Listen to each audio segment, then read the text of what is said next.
order. And let's see, pull up the agenda.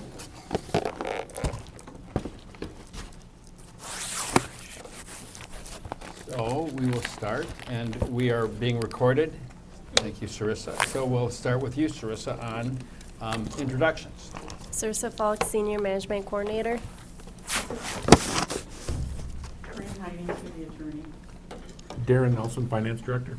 Mike Funk, City Manager. Patsy Foster Bolton, Ward 1. Kimberly Wilburn, at large. Rebecca Shack, Ward 2. Brad Wiersum, Mayor. Deb Calvert, at large. Paula Romeo, Ward 3. Brenda Dahman, Assistant City Manager. Leslie Edson, as a Resources Manager, Public Works. Julie Wishnak, Community Development Director. Will Manchester, Public Works Director. Scott Borden, Police Chief. Kelly O'Day, Recreation Director. Kevin Fox, Fire Chief. Kevin Ringhofer, Citizen, 2200 Indian Road West. All right. Well, thank you all, and welcome. It's not a bitterly cold night, but it's moving in that direction. But, it's not too bad. I didn't get outside too much today.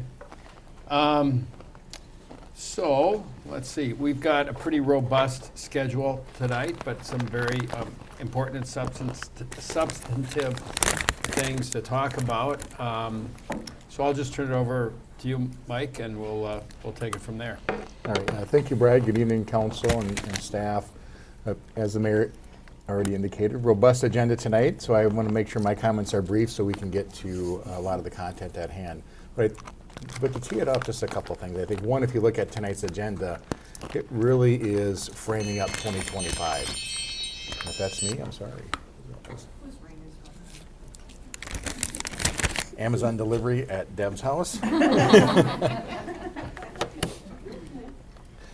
So really, this is taking shape for 2025. I mean, really, and for staff too, I'd say this last month, we looked to transition from one calendar year to the next. And part of that transition from one calendar to the next is really doing these planning efforts. So tonight, it is a lot for your role, council. When you look at our strategic plan, I'll touch on that here in a few minutes.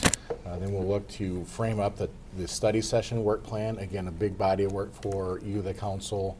We'll frame up also our legislative priorities and the importance around doing that.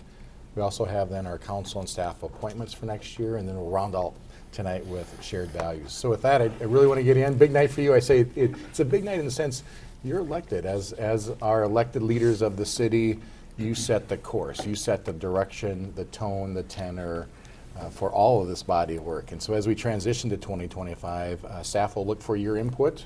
It's going to be very valuable because it will be our guide from a staff perspective for what we do next year. So with that being said, the next agenda, there we go, next slide. I have just a few slides and we'll get to our team leads here in a second. Just to back up and really put in perspective, again, when you think of the strategic plan and its relevance and how important it is, we have spent time in it. We are ending, again, the chapter on your current strategic profile and really turning the page next year for what we're calling the 2025 through 2027 strategic plan. It's a 3-year document. It's a living, breathing document, which means that we adjust it every year. And so that adjustment comes by framing up the action steps for 2025. That's what we'll go through here this evening. And then we'll repeat that exercise for 26 and 27. And then in that kind of 26 time frame, we'll start this all over again. And just given how fast the world changes, I remember doing strategic planning years ago and you'd frame it up for 5 or 7 years. And now strategic planning is more of a 3-year look just because of how fast things evolve. And so this is a 3-year plan. And tonight, I think I want to capture first the timeline. I'm sorry, I kind of got ahead of myself. I just want to stick back to the timeline just as a refresher on the volume of work that all of us have put into it. Going back to our retreat, that was, can I, Miranda, because we have that TV on back there, that would be helpful for me. Yeah, thank you. Appreciate it. We had a retreat back in April. That was the April 19th and 20th. We spent a couple days really with the top 2 levels of the plan, and I'll touch base on that here in a second.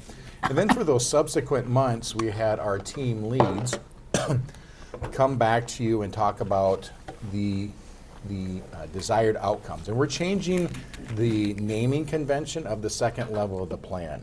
We have our 6 strategic priorities that are listed there, along with our what we call our team leads. And our team leads have their own team. And so it's just not, for example, financial strength is not just Darren Nelson. Infrastructure and asset management is not just Will Manchester.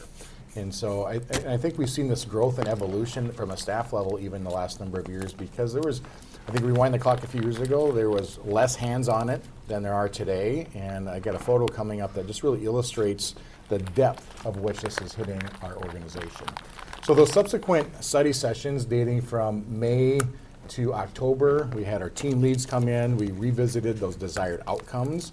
Those are so valuable. That's that second level of the plan. We have 18 desired outcomes, and really what we're doing is coalescing tonight about how we operationalize that. As we say, make this plan come to life. And the plan comes to life by the work that's done by staff to really ensure that we as staff are meeting your goals and objectives as you've identified. A couple of things just to quickly mention on this slide. October 31st and November 1st. So we had 2 days led by Sarissa Falk, and I need to acknowledge her as well in all of this. Sarissa does a lot of heavy lifting with our staff, ensuring that all these pieces come together. Sarissa really ensures that our dashboard is up to date. The reports that you get are all up to date. So again, Sarissa is very instrumental in the work that we do. And Sarissa helped coordinate on October 31st and November 1st. It's noted up there's a staff retreat. Not necessarily a retreat in the sense that you think of a retreat, but it was a couple days where staff came together really collaboratively to work on what you're being presented here this evening. Kind of those next steps is, again, tonight is the action steps that we're presenting. And then just want to touch on January 13th and 27th. So those are our next regular council meetings. The idea is to bring these action steps and the entire plan to you either on January 13th or the 27th for adoption. I say one of those 2 dates in the event that tonight, if we need to come back for more work or discussion, we have the January 6th study session to do that, or perhaps a January 13th meeting to do that. But our goal is to get these to you in one of those first 2 meetings next year. So here's that staff retreat, and I show this to you because I think it illustrates the depth and the involvement of our staff. And again, I credit to a lot of heads come together in these couple days, as it's more than just framing up action steps. There's to make this successful, it's all interdepartmental. Much of it is interdepartmental. So many of the action steps you see tonight and in the packet, you'll notice that there's owners of particular action steps. That's the staff employee that's in charge of that, making sure that happens. But there are also contributors in other departments and other divisions involved in those. And so this type of exercise was a really good exercise in collaboration, reaching across departments. We're a large enough organization that sometimes, even in our organization, the left hand and the right hand always don't know what's happening. And so in this exercise, we break down those proverbial silos, if you will. Again, we stretch across all departments all the time, and it's part of who we are in our culture. But again, I think this was an important exercise in getting involvement from across the organization. Roughly, I think 50 to 60 employees were involved in what you see here tonight. So why strategic planning? I know it's probably obvious to all of us of why we do it, but I think it's also important to point it out and just spend a minute or two pointing out why we do strategic planning. First, it establishes a clear vision for the future. Strategic planning articulates your vision for the city. It serves as a guiding star, or true north, as sometimes as we often say it, for what we do here at the city. It provides that purpose and direction. It aligns resources with community priorities. Strategic planning ensures that our financial, our human and operational resources are allocated directly to the community's needs and your goals. And so what I mean by financial, human, and operational resources, when creating the plan and putting these words on paper is one exercise, but then the work that I do with our staff is to ensure that we have the budget to support it, we have the human capital and our staffing to support it, and then also have the process and procedures in place to also effectively make this happen. It also drives continuous improvements. At the last, or in that lower right-hand side, that Baldrige Excellence Model, I pointed that out to you here last week.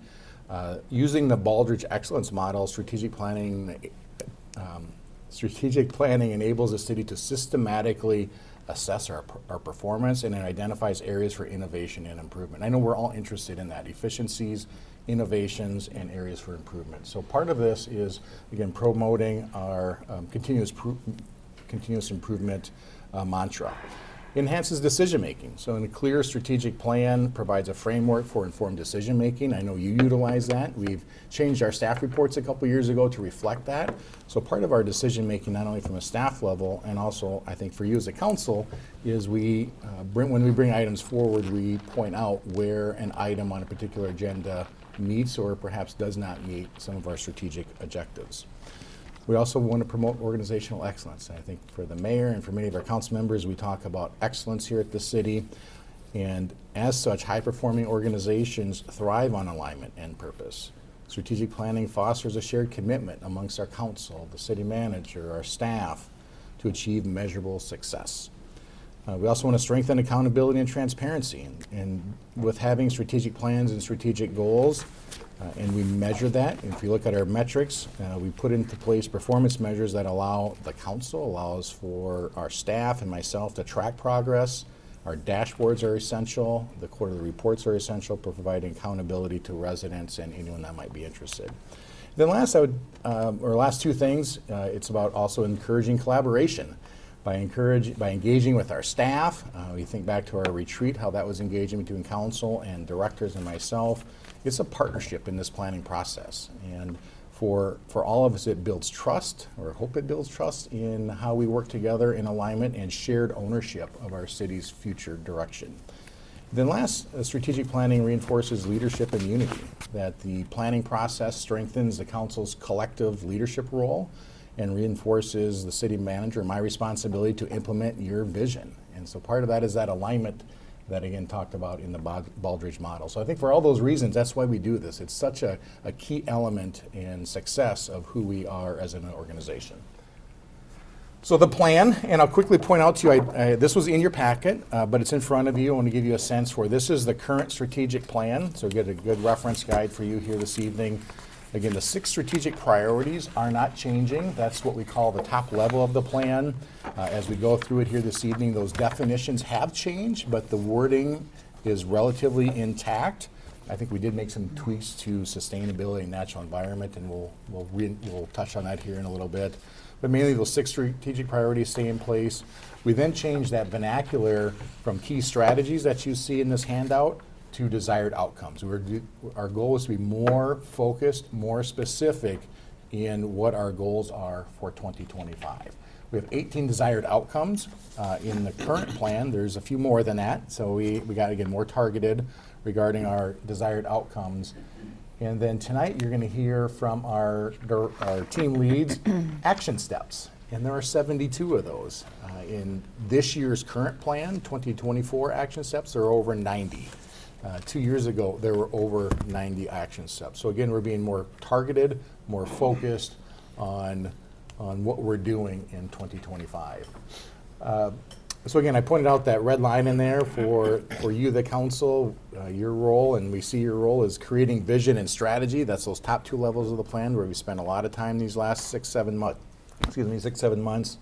And then again, action steps being generated by staff to support where you want to go. Next slide, please. I think this is my last slide, and then we want to get into more of the heart of the conversation. You've heard me talk, council, that departments have work plans. And really what goes into those work plans, and for that transition for staff, as I mentioned, as we go into 2025, it's been busy this last month. As we look at trying to close out 2024 activity and we gear up for 2025, our directors, we all work together internally, work with me on creating those work plans.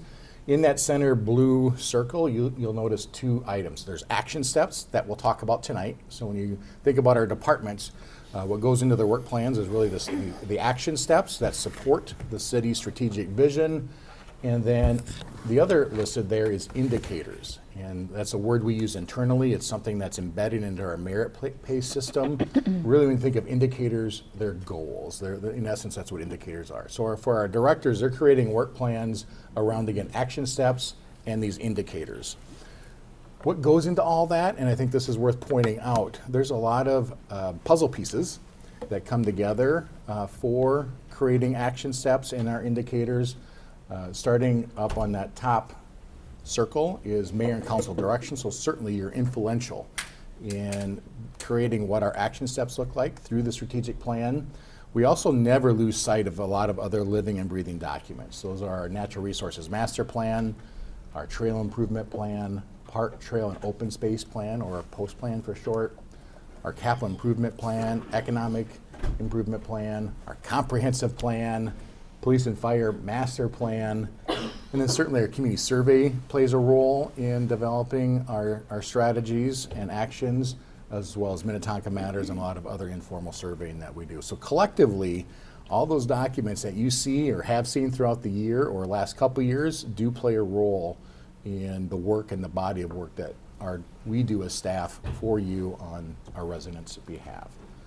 So that all setting the stage. I won't read through our mission, vision, and values. You've seen those before. So our mission and vision and I say values or guiding principles all stay intact. We can circle back to those later if you want to discuss any of those. Those were again validated during the retreat. So I don't want to spend too much time on those this evening unless you do. And then with that, I'd really like to welcome Darren Nelson, who is our team lead with financial strength. He'll go through the outcomes and the action steps. So with that, council, you hear from our 6 team leads the next about hour or so. All right, go ahead. Yeah, thank you, Mike. Good evening, Mayor and council members. Before you tonight is the first strategic priority, the financial strength, which we did tweak that definition a little bit from our previous strategic profile and really focusing on the financial piece of that. So the definition of that as a financially responsible organization that delivers results. And so that's really shortened from where we had it before. We focused on some operational programming before in the previous version. So this is a little bit more focused and right to the point on that end of it. So looking at the... Oh, I'm sorry, go ahead. Oh, no. I bumped you. Okay. Looking at 2024 highlights from our current strategic profile. As Mike mentioned, we had our retreat to develop our strategic profile for the upcoming 3 years. So that's a big win and a big accomplishment moving forward to put all this into place. We successfully administered a number of elections within the city last year. We had a special election with Hennepin County Commissioners. We had a presidential primary in the spring, and we had just the normal other general election primaries and general elections later in September and November as well too. So a busy year on the city clerk side with election staff and such like that. Oh, I'm sorry, I kicked off the wrong one. The first one at the very top was actually the community facilities study itself, and so I read that wrong. That was a study in regards to the Marsh and Wilson Center and Community Center on that end of it and such. We've been working on that study for a number of months and presented that to council last summer. And we're working on trying to figure out a plan, our next steps on that from a financial perspective on that end of it. The third bullet there is the strategic profile, obviously, on that end of it. And then the last one is Moody's did reaffirm our AAA bond rating. I believe it's in the spring. They typically do that. So still maintaining that, and that's the plan going forward. So those are some of our highlights from 24.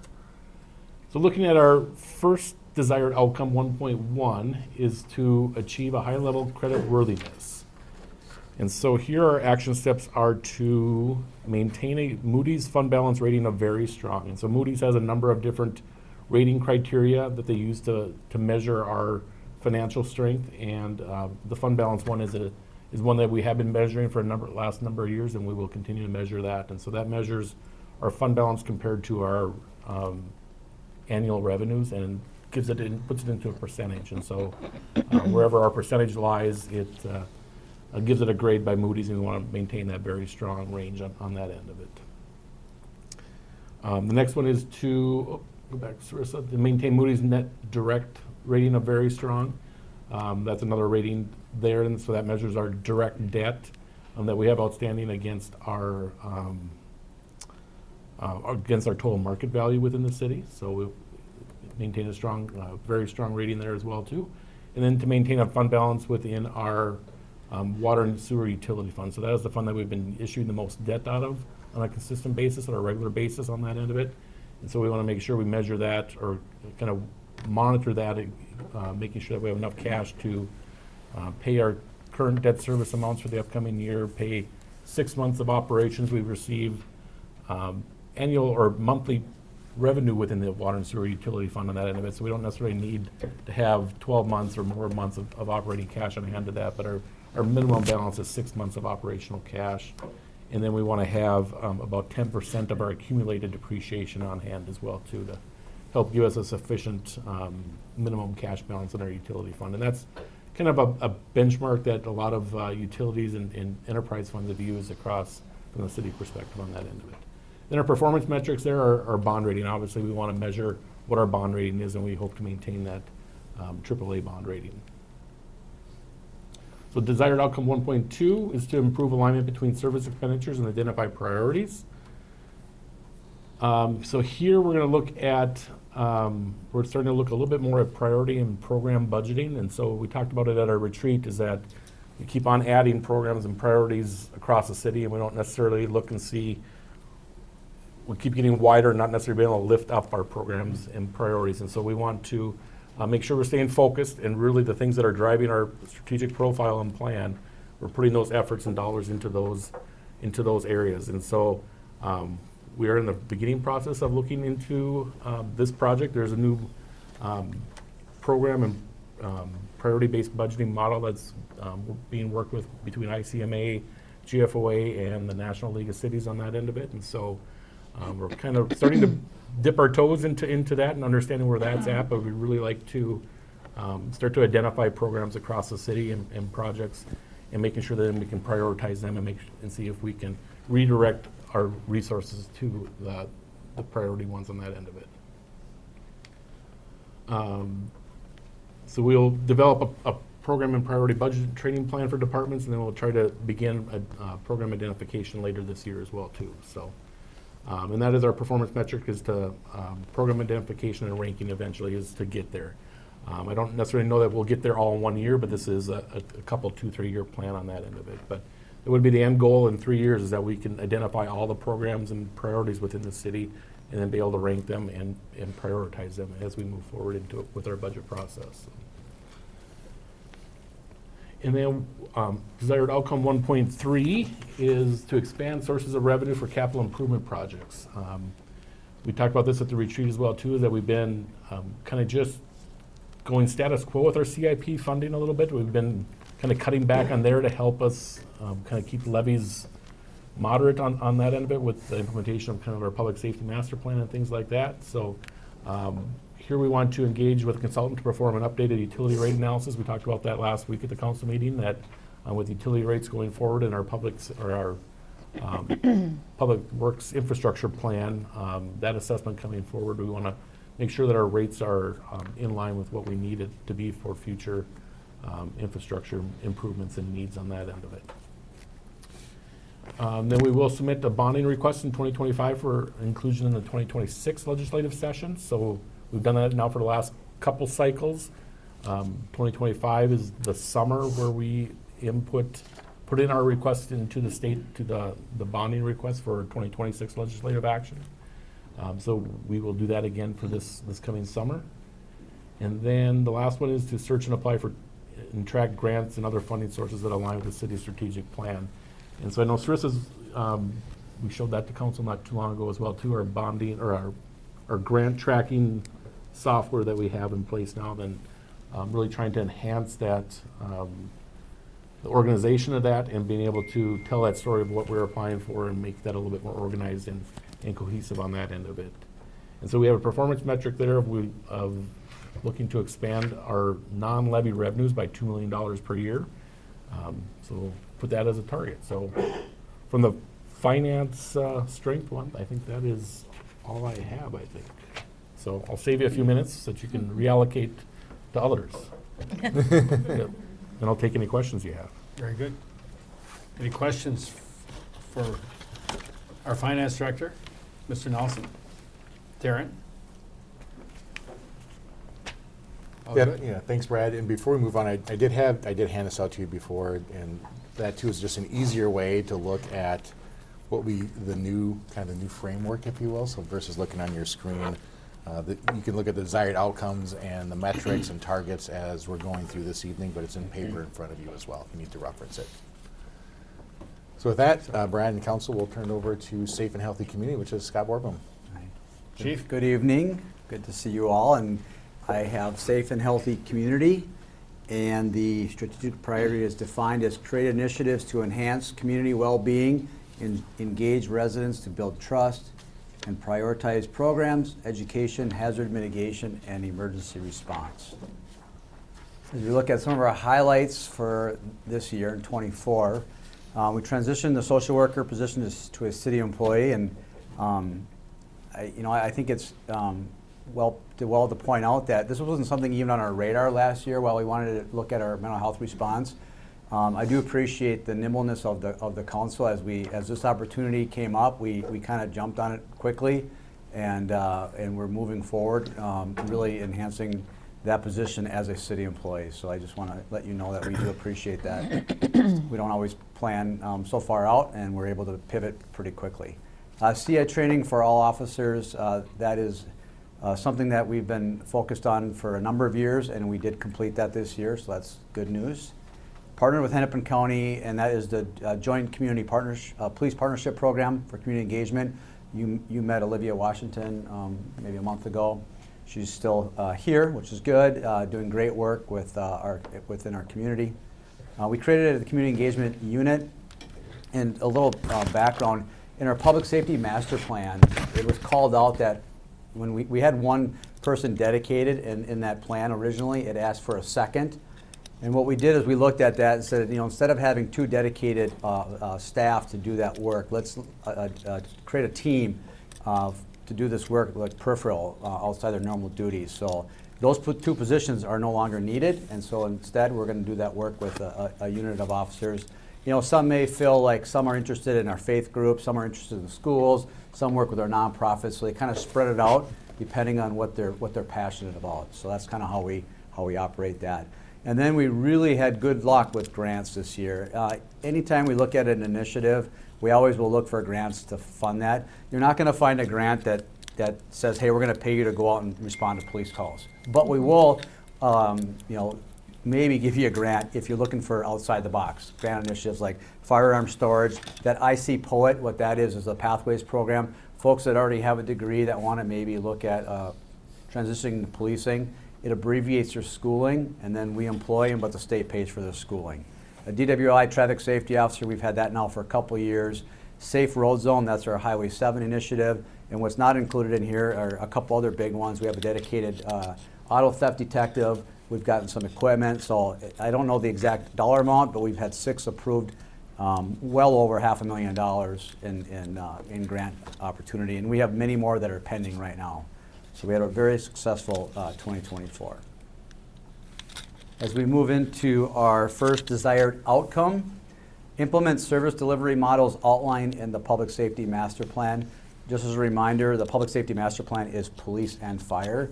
So these action items I'm going to mention here are not just police. There are some that are also included for fire. And what we've done, this will be our second year of the master plan. And we talk a lot about the people, right? The hiring. So you hear a lot about those requests. But you don't always hear about the things that are in that Public Safety Master Plan that may not have a budget implication. And like, for example, for police in that Public Safety Master Plan, there were 59 findings and 49 action items. And so what we've done is looked at all those items that are called out, and we kind of broke it down every year to say how much can we take on in 24 and 25 and 26 and beyond. And fire has similar numbers. They have certain action items that may not be just people, but they're things that we need to do to fulfill this what we call the Public Safety Master Plan. So the first one is to identify and implement new technologies that can be used to manage resources more efficiently to prevent, detect, and solve crimes.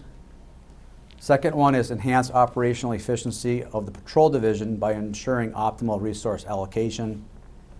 Third one is evaluate the current structure and staffing of the investigative division to ensure the team is well positioned to meet future demands. Next one's established a detailed project plan for the Axon Public Safety System implementation involving multiple work groups across police divisions. That public safety system, there's like 14 or 15 deliverables. And so you've got body cameras, in-car cameras, and so what we've done is we've created teams and milestones. So it's a big project, and it's going to take a lot of coordination across all of our different divisions within the police department. Next one is complete the year 2 recommendation in the Public Safety Master Plan and hire 9 career firefighters to staff a station on the north side of the city 24 hours a day, and this will improve response times in the fire department's busiest area or district. Next one is utilizing career and paid on-call firefighters, increase the minimum number of apparatus on duty to 3, which will increase capability of responding to overlapping calls. Next one's work with Hennepin County Sheriff Communications to implement closest unit dispatching. This dispatch method ensures that the closest available unit is sent to a call. And just what that does is they use GPS and they just dispatch right to the nearest car instead of just sending it out to anybody to grab. So it really speeds up the response time. And the last one is to implement a new analytics software online to provide real-time tracking of call data and response metrics. And as we look at our performance metrics, we're going to look at response time for fire and EMS. Our target is to meet service level objectives defined in the Public Safety Master Plan. Next metric is to look at our, I mentioned, investigative division, and I came forward with a request for an additional detective, and that was really based on the increased workload per detective. And so we're going to hopefully, and I think there's it is 10, good. I thought I saw 1%. Is to reduce each detective's active caseload by 10%. We're not necessarily going to reduce our active caseload by 10% because it's more just across the detectives reduce their individual caseload. We still expect the same amount. We just have more people working on the cases. Good. And then the last one, I mentioned the project, Axon project. We have milestones embedded in there and just making sure we reach those. It's about a 18-month process, and so there's a lot of moving targets there. Now, as we move into desired outcome 2.2, ensure public safety readiness for the Opus area redevelopment. And our action steps. First one is collaborate with Metro Transit Police and other public safety partners, which would include Edina, St. Louis Park, and Hopkins, all who have light rail in their cities, to continue coordinated response efforts in conjunction with the potential substation in Opus area. Next action item, develop a comprehensive technology plan for the Opus area, focusing on integrating public safety systems and data sharing platforms. What that is, as we look for city property where we're putting trail systems and other amenities, is there any ability to put in, maybe camera systems, call alerts where if there's an emergency, someone can hit an emergency button. You see that at different locations. So really just having a comprehensive review of what's happening. And so as they build out that area, we can make sure we're ready to implement something if it works. Implement a targeted strategy for the diverse and densely populated Opus area, focusing on building strong relationships with community members and addressing their public safety concerns. Monitor development in Opus area and track public safety calls for service. Use this data to proactively adjust public safety response and allocate resources based on emergent needs. Next one, utilizing information from the fire station analysis. Identify opportunities for the development of a new public safety facility near the Opus area. And last one is the Fire and Life Safety Division will seek opportunities to provide education to the diverse and growing residential population within the Opus area. As we look at our metrics, one thing that Olivia is going to work on with our community engagement events, not only do we track it, we do a fair amount of events, is what does the response survey look like? Are we reaching certain populations? Or what kind of feedback are we getting? Making sure that what we think we're doing is worthwhile. If not, we make some adjustments. And then call for service data is really, that's creating a baseline as we grow in that area, just to see what that looks like, and so we can report back and make some adjustments. Then the last one, and I know there's a lot, but this is police and fire, and we're fairly large divisions, so we have a fair amount here, so bear with me. The last one is enhanced public safety mental health response. We've been talking about that for a number of years here.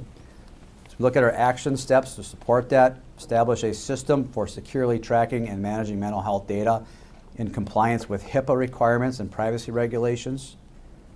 Next one, research and develop alternative mental health response models. As you know, we do an aftercare follow-up. We're really trying to find a way to respond in real time. 911 call comes in, the appropriate resources get called at that point. And then enhance existing officer wellness systems by implementing new programming focused on mental health, stress management, and family support.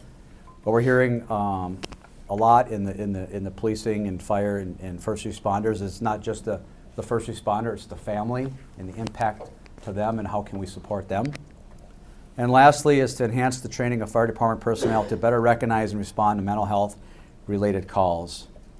And what we'll do with our performance metrics is mental health call data. It's really, again, just creating a baseline is what does our activity look like, and so it gives us, so we can make some informed decisions. And then a part of that is use of force related to mental health calls. What I have heard from my colleagues, if those that do an alternative response, they do see a reduction in the use of force. And I think I've mentioned this before. Use of force is simply an officer may put their hands on you. We track every time they do that. Oftentimes people think use of force is going to require some sort of gun or taser. It's not that. It's as simply as me putting my hands on somebody. So we track that, and obviously I'd like to see that go down if we're able to have a co-responder model. And I believe that is it for safe and healthy community. Turn it back to you, Mayor. Well, thank you, Chief. Council, any questions you'd like to ask the Chief on this? It's pretty important stuff, very important stuff. Paula? Yeah. Thank you, Mayor. Just a really quick question. When you say use of force can be putting your hand on, would that be like a helpful hand too? Like, No. people in crisis? So is there a way to differentiate? Good question. So it's often, I'm going to direct you to go somewhere versus I'm just helping you. It's, I need you to go with me, and Okay. you refuse to go with me, and I have a, lawful request. I then can go up and do what they call an escort. And so if I give you, you're still kind of unwillingly going, but you're more, I would say, passive Okay. versus, yeah. So but as far as me just helping somebody, like I can pick you up, that's not, it's Okay. really to redirect you from, Okay, yeah. got it. Just wanted to make sure. I Good, that's a understood. good question. Okay. Great. Any other questions? Anyone? But Chief, I had one. This third point here, right there. Wellness, officer wellness, and implementing programs, and mental health, stress management, family support. I mean, the work that you all do is challenging and stressful, and I've long held a concern that, are we doing enough? And I know that you've implemented a lot of programs, check up from the neck up, and doing things that I think we're kind of leading edge. But are we doing enough for our officers? And if we were to do more, what types of things would you recommend? That's a good. I would say that what we've done is beyond what most do, and it's not what I've. Beyond, we do the on-duty wellness, they do the checkup, that's all fantastic. We also have a peer support team, and so right now I can go into an app, and if I feel that Will needs some attention, I could do a recommendation, and someone would just reach out and say, hey, Will, just checking in on you. So and then we have our, Samson, our dog, so we have done a fair amount.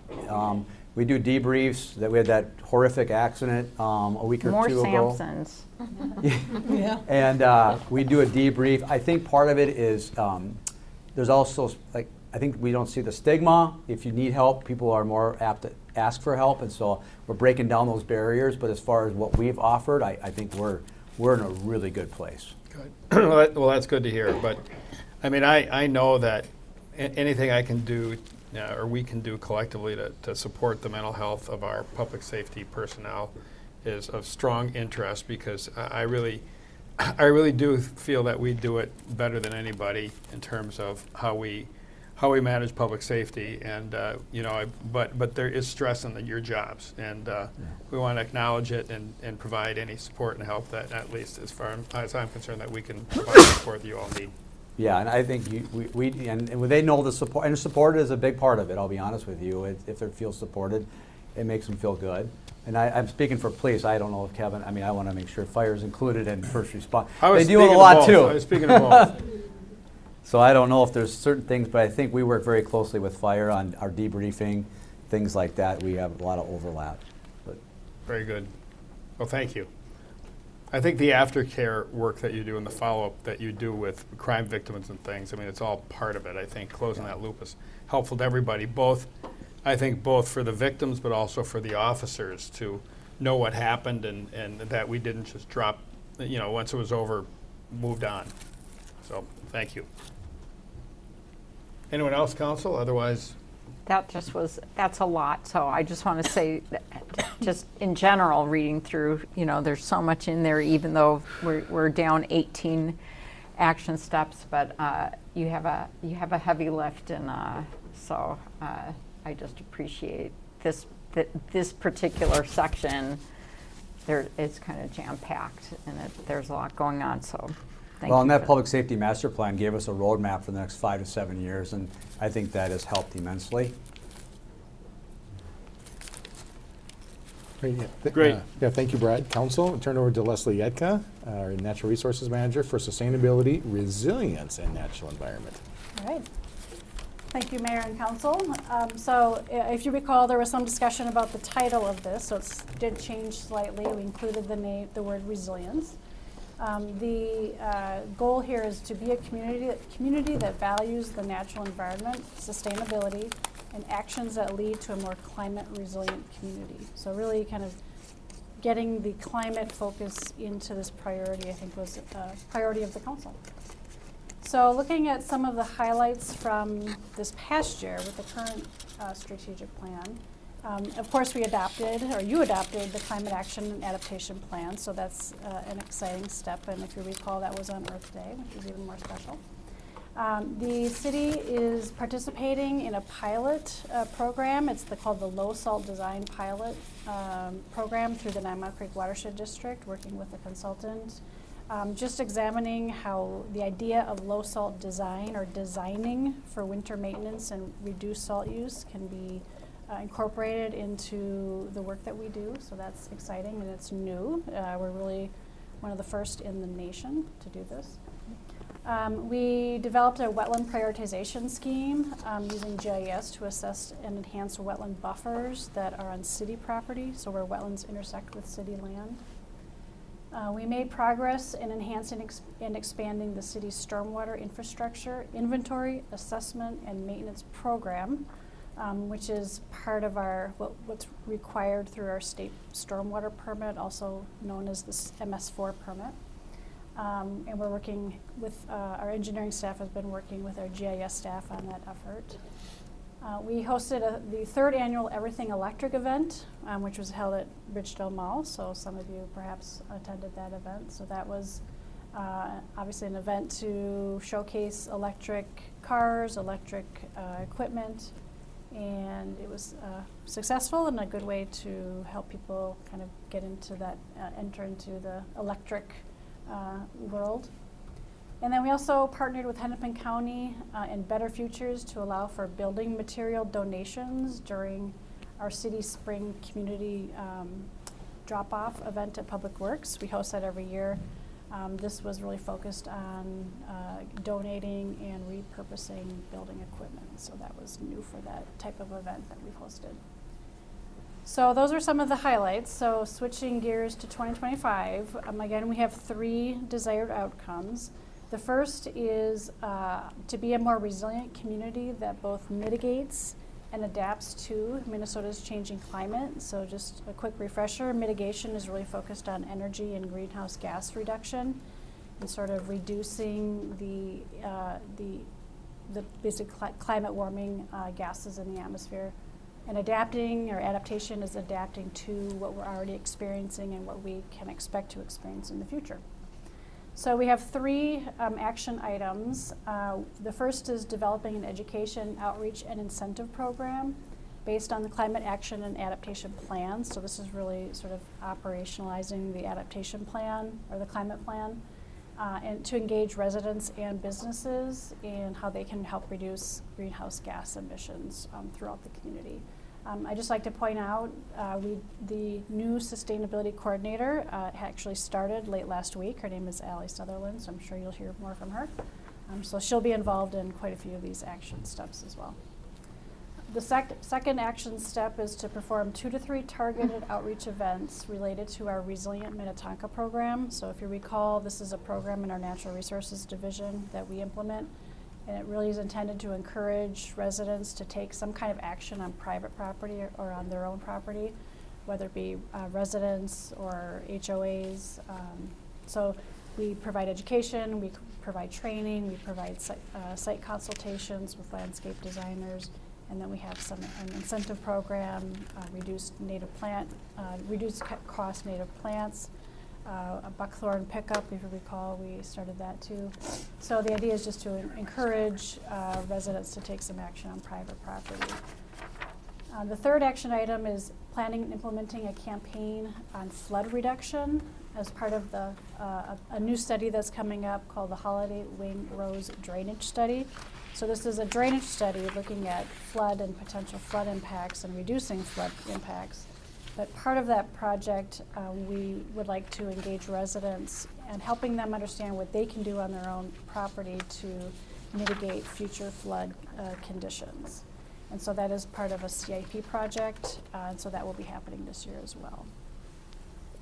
So in terms of the performance metrics, we have 3 performance metrics. So really it's 1 performance metric per action step if you can kind of connect the dots. The first is a community-wide greenhouse gas emissions, and so the target is to reduce emissions by 20% per person based on a 2018 baseline, and that would be by 2028. The second performance metric is reducing the number of residential landscape practices installed. So this is installing a rain garden, removing turf, planting a pollinator garden or a wetland buffer as part of our Resilient Minnetonka program. And our target is to add 100 additional participants that have taken some kind of action on their property by 2028. And the third metric is the number of property owners educated about mitigating flood risk. And the target is reaching an additional 200 property owners and educating them about flood risk reduction practices on their own property, and that again is by 2028. So the second desired outcome is focusing on the natural environment. So this is protecting, managing, and enhancing the natural environment. So we have 2 metrics here, 2 action items. One is initiating 10 new acres of habitat restoration on city property.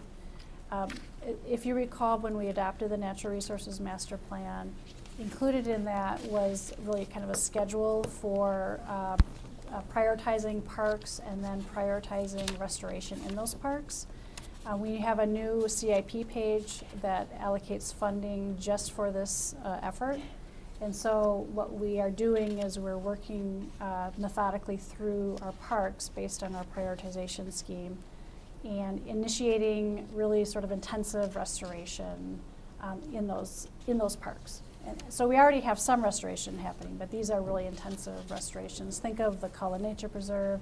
There's some recent restoration in Purgatory Park that's happened. That's about 5 acres of oak woodland restoration. So this is really focused on adding 10 new acres next year. The second action item is selling an additional 200 trees at our tree and shrub sale annually. Actually, that's in 2025, and then actually annually through the next 3 years. And so we currently sell approximately 800 plus trees, so we're adding, and we want to add an additional 200 on top of that. We have 2 performance metrics. Again, we have one is acreage of restored habitat, and so the target is 500 acres of restoration following our Natural Resources Master Plan guidance by 2028. And that's 500 acres total. That includes what's currently being restored or maintained, even what we've been doing for the past couple decades. It also includes that additional 10 acres. That's why that doesn't seem to match up. But the 500 is the total. The 10 is the additional on top of what we currently have, just for next year. And then the number of trees planted, our target is 3,000 trees planted in the community. So that's in private property or public property. We do some tree planting ourselves by 2028. And so these are trees that are planted primarily that we're selling through our tree sale, and what we're also planting on our own property. This does not include trees that are getting mitigated when there's development activities and mitigations required as part of that development or that building. So this is separate from that effort. And the third desired outcome is focused on community-wide adoption of sustainability and conservation best practices. So we have 4 action items here. The first is planning and hosting an education event focused on promoting both battery-operated and plug-in hybrid vehicles. So again, this is about encouraging the adoption of electric vehicles to help reduce greenhouse gas emissions.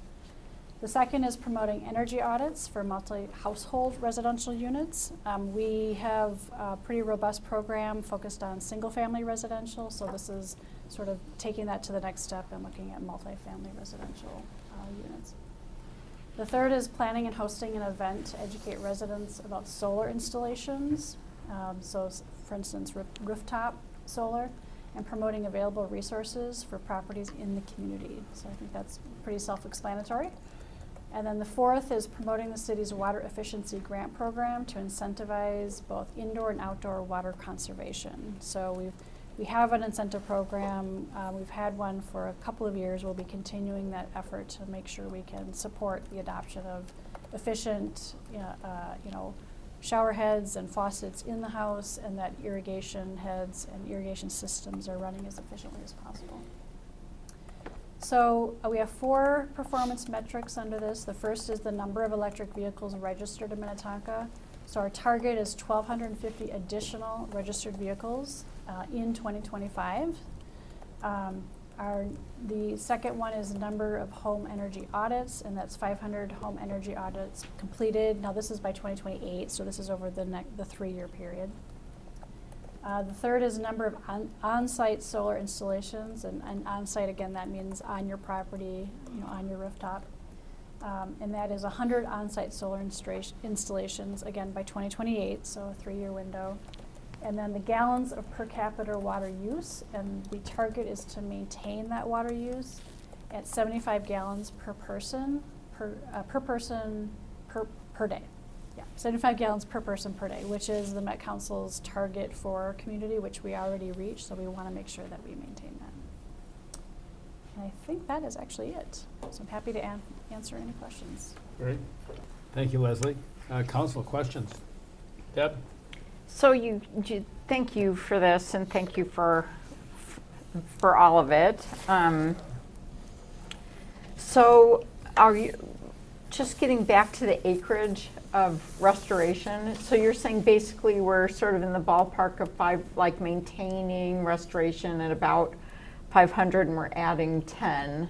So we're actually right now we have about 450 acres of active restoration happening. Okay. So the idea is that we would add an additional, our goal is 50 over the next 3 years, so to get to 500. So 10 this year. It's not going to be the same number every year. If you look at the CIP, we identify certain parks that we want to work on, and some we can do are smaller parks, so we can't do as much. Some are larger, so we can do more. But that number I expect will fluctuate. But yes, the 500 is the current, which is about 450, plus what we add over the next 3 years. And then one other question, and that is, so we have action items for water conservation and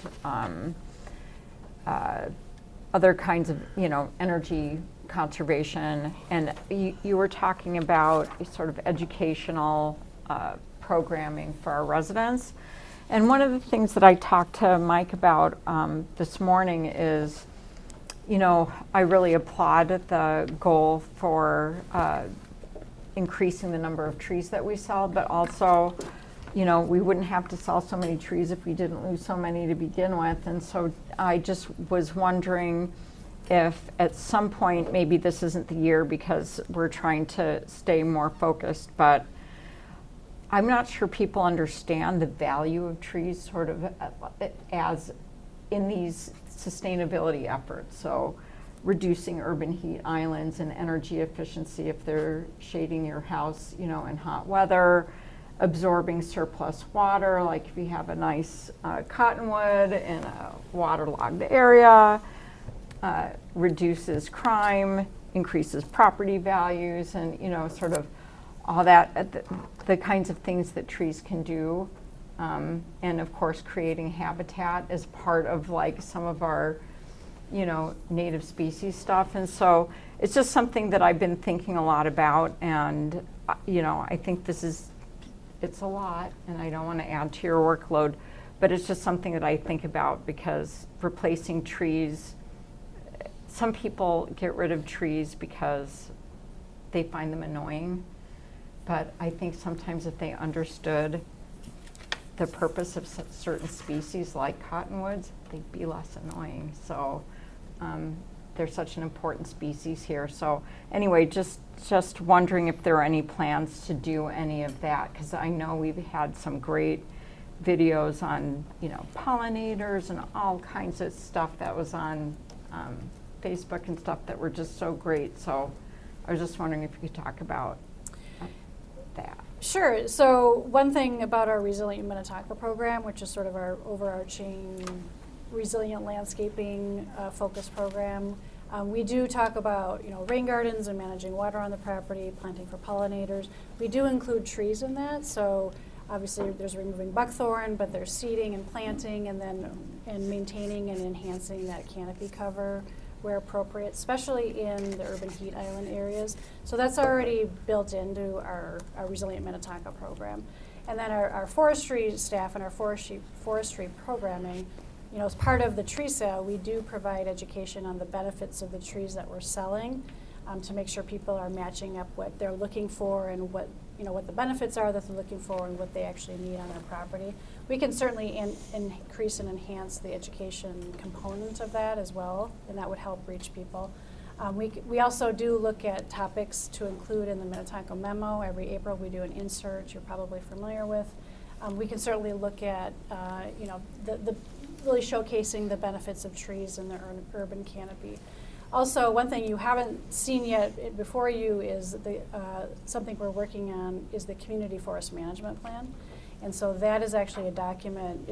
Right now we're just working on a draft form, but that really does showcase the benefits of trees, and what will come out of that is not only enhancing our forestry programs, but how we can better communicate with the public about the benefits of trees. So you'll be seeing that coming up in the spring of 2025 as well. Thank you, Leslie. Other questions? Councilmember Foster Bowler, or Patsy? Yeah, back to the Resilient Minnetonka. You know, and educating residents about rain gardens and stuff like that. I wonder if, because one of the things in my experience is that my husband has this rain garden in our front yard, and people stop by and unite the night. People were so interested and wanted it so bad, but they get so overwhelmed. And they think, you know, and so they want to be educated, but it's like that stops there for them. And I wonder if we can do some kind of like, just like a group for just the residents or something, so that they can sign up and talk to each other about their gardens and help each other out. And like, I know my husband like gives neighbors plants and stuff, and how if they were connected to each other, it might not feel so overwhelming. Because I think it's a super cool idea and all this other stuff. My husband's retired and he has all this time. Like a mentorship program. Exactly. And I know he would be like more than willing to spread his information, like, And I think other people that have rain gardens would do the same. And- Spreading the gospel of rain gardens. It's Yeah. kind of like our sustainable awards program. I mean, that's the whole point of doing the sustainability awards. We don't ask them specifically. This is an interesting idea to be a resource to people, but the point is your neighbor is talking to the other neighbors about what they're doing and explaining their project. So that is the point of that. Okay. We actually have a Green Corps member this year, and that's a person who's coming from a program through the Minnesota Pollution Control Agency. Actually, her work plan includes developing a residential rain garden workshop to actually intended to help people who have a rain garden understand how they work, how they're supposed to be maintained, and we could easily include networking and making sure people are connecting with each other, and then they can help support each other. So I think that's a great idea. We have something that's actually going to happen this spring, so we can incorporate That's that great. into it too. Thanks. So building on that, in addition, or maybe for this Green Corps member or this new sustainability coordinator, in addition to that, building on that would be to have like a garden club, like a sustainable, not just for rain gardens, for sustainable like gardens as, and I don't know whether this would be a community organization or somehow partnering with the city might be that way to incorporate Patsy's idea with this, and it jives with something that actually I've been thinking about as well, is if we could eventually have a sustainable garden tour. And, the city doesn't plan, but- Yeah. I can hear that very well. Can't hear too well, Paula. Oh, shoot. You just have to speak up. The Speak up. microphone doesn't. Yeah, it doesn't amplify us. Yeah.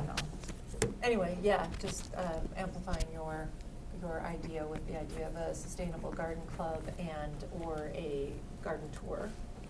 That's a good idea.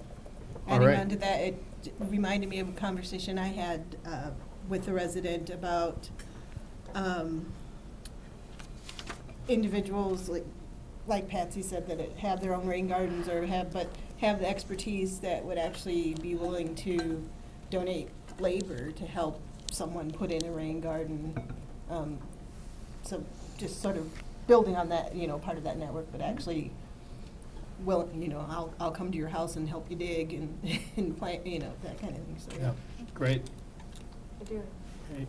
Yes. Something else on a different topic, talking about, I know that some of the action items and metrics were solar gardens. And a lot of our city, because of our wonderful tree canopy, isn't suitable for solar, isn't solar suitable in my own home. We can't hear you down here I that well. can't. Sorry, Paula. Oh, sorry. Just the solar issue, instead of having, or in addition to having that as a performance metric or an action item, as much as it pains me, the easiest thing that people can do is to sign up for Excel Connect right now, and if we can be educating people about that as a first step, as kind of a phone call step, that's something that could be helpful, especially for people who, the community solar garden is just a lot of work to try to figure out at this point. Until we have more resources, maybe that can help people with that and make sure they're not getting into a bad situation there. And then if they can't do on-site solar, and the other thing that residential geothermal is starting to be a good thing, and so looking at what we can provide in terms of information and incentives. I'm assuming that part of the education is going to be trying to hook people up with incentives. I know surrounding cities do have been providing using ARPA money to provide incentives. And that's not something that we have done as much, but maybe can't do in the next few years, but what we can do is maybe connect people more, because it's blindingly difficult to figure out what all the incentive and rebate programs are. And maybe that's something that the new sustainability coordinator can do to really help residents. Just one thing on the Sustainability Commission work plan that is proposed for next year. You'll see that on January 13th. they have talked about education about geothermal, but also about water pumps and making sure, heat pumps and understanding the technology and how it works. So that is on their work plan already, not the incentive part, because that's a whole nother discussion with budget. But the education is definitely on their work plan. So Yeah, and I understand the budget might not be there, but connecting with state and federal, of course, which is super confusing right now to try to navigate for individuals, and maybe that's something we as a city can help us. So the grant support and, you Yeah. know, Rebates seeking and- ways, helping people get what they could have coming if they implemented different programs. yeah, that is on their mind. Yeah. Great, Yeah. thanks. Mhm. Very I good. have a very quick Rebecca, thing, which is yeah. I'm a little apprehensive to see Ally, a new person that did not have a part of this programming, her name, showing up so many places. So I hope she's up for it. But I do think we need to be sensitive to that. I mean, you throw somebody into a situation, and I think we as the council and staff, need to give this person grace while they get their feet under them. The nice thing about Ally is she's had great experience. She's spent 4 years doing exactly the same work for another city. So I think you'll be happy that she is hitting the ground running, and it's not a lot of catch-up work for her, which Very is good. great. Thank you. All right, Mike, I'll turn Yeah. it back to you. Thank you, Leslie. Very nice report. Yeah. Appreciate it. Thank you. Yeah, thank you, Brad and Council. Maybe two quick things excuse me, before we turned over to Julie. And that is, tonight again, we're looking for your feedback. So I think at least on this last one, I'll connect with Leslie, and maybe we'll look to enhance perhaps an action step based on what you're discussing here at the end. That will come back to you for final adoption. So when we bring this whole plan to you to approve, we're taking notes, and certainly it looks like we'll perhaps maybe add an action step in there. Again, that's the purpose of tonight. And then just also want to just quickly touch on what Julie mentioned. That is, in your first meeting in January, Julie mentioned that the sustainability work plan is coming forward. Other work plans are coming forward. So on January 13th, we're actually going to have the chairs from our different boards and commissions come to the council meeting and present their work plans. And so sustainability will be there. We'll have REC will have a brief update on their activity in 2025. EDAC. EDAC. So our different boards and commissions are going to come, and you'll hear the various work plans and the body of work that the boards and commissions that work on your behalf are doing as well next year. So you have some influence and some understanding of what they're doing as well. Good, and I had one follow-up question for Leslie before we jump into Julie. I apologize, but we obviously are paying a lot of attention to the trees that we have, that we're gaining, and that we're losing. Do we have given the fact that we have all this emerald ash borer stuff going on, Yeah. and we've got a lot of dead trees in our community, do we keep track of our kind of overall tree count, plus, minus? My assumption is we're going to plant a lot of trees, and both through the tree sale and activity of the city, and also replacements and developments and things. But my guess is that we're going to be down trees because of emerald ash borer. And so, just as a comment, anything that we can do to encourage more tree planting, and I think that's what you're doing. But then the question I had was, so we're going to increase our tree sale by 200.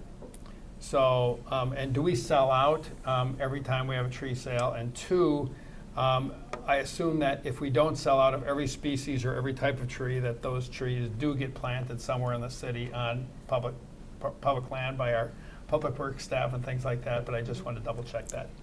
We do usually mostly sell out everything. Sometimes we may have one species that just is not Popular. popular, and Right. we don't sell out.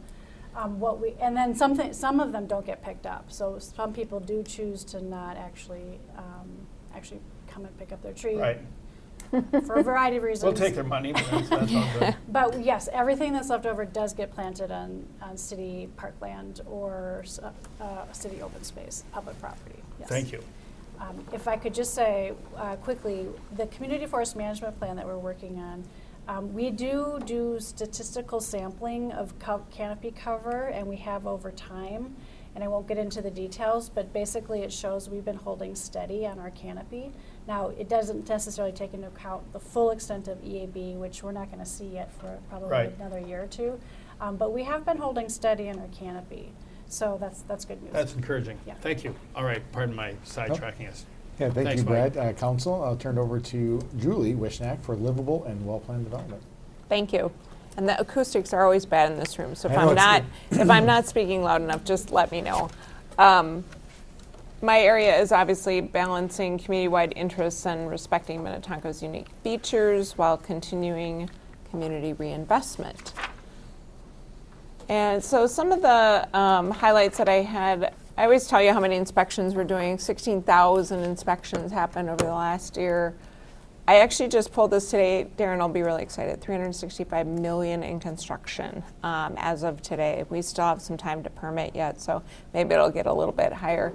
That's a really strong number. Compared to last year, we were hitting about 200,000.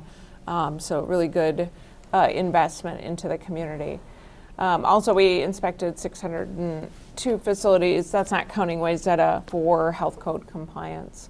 On the housing front, we had about 1,500 units that were added over the last couple of years, and 235 of them were affordable, and we had some 40% units. So that was progress in trying to shake up the AMI a little bit, which I know you're very familiar with.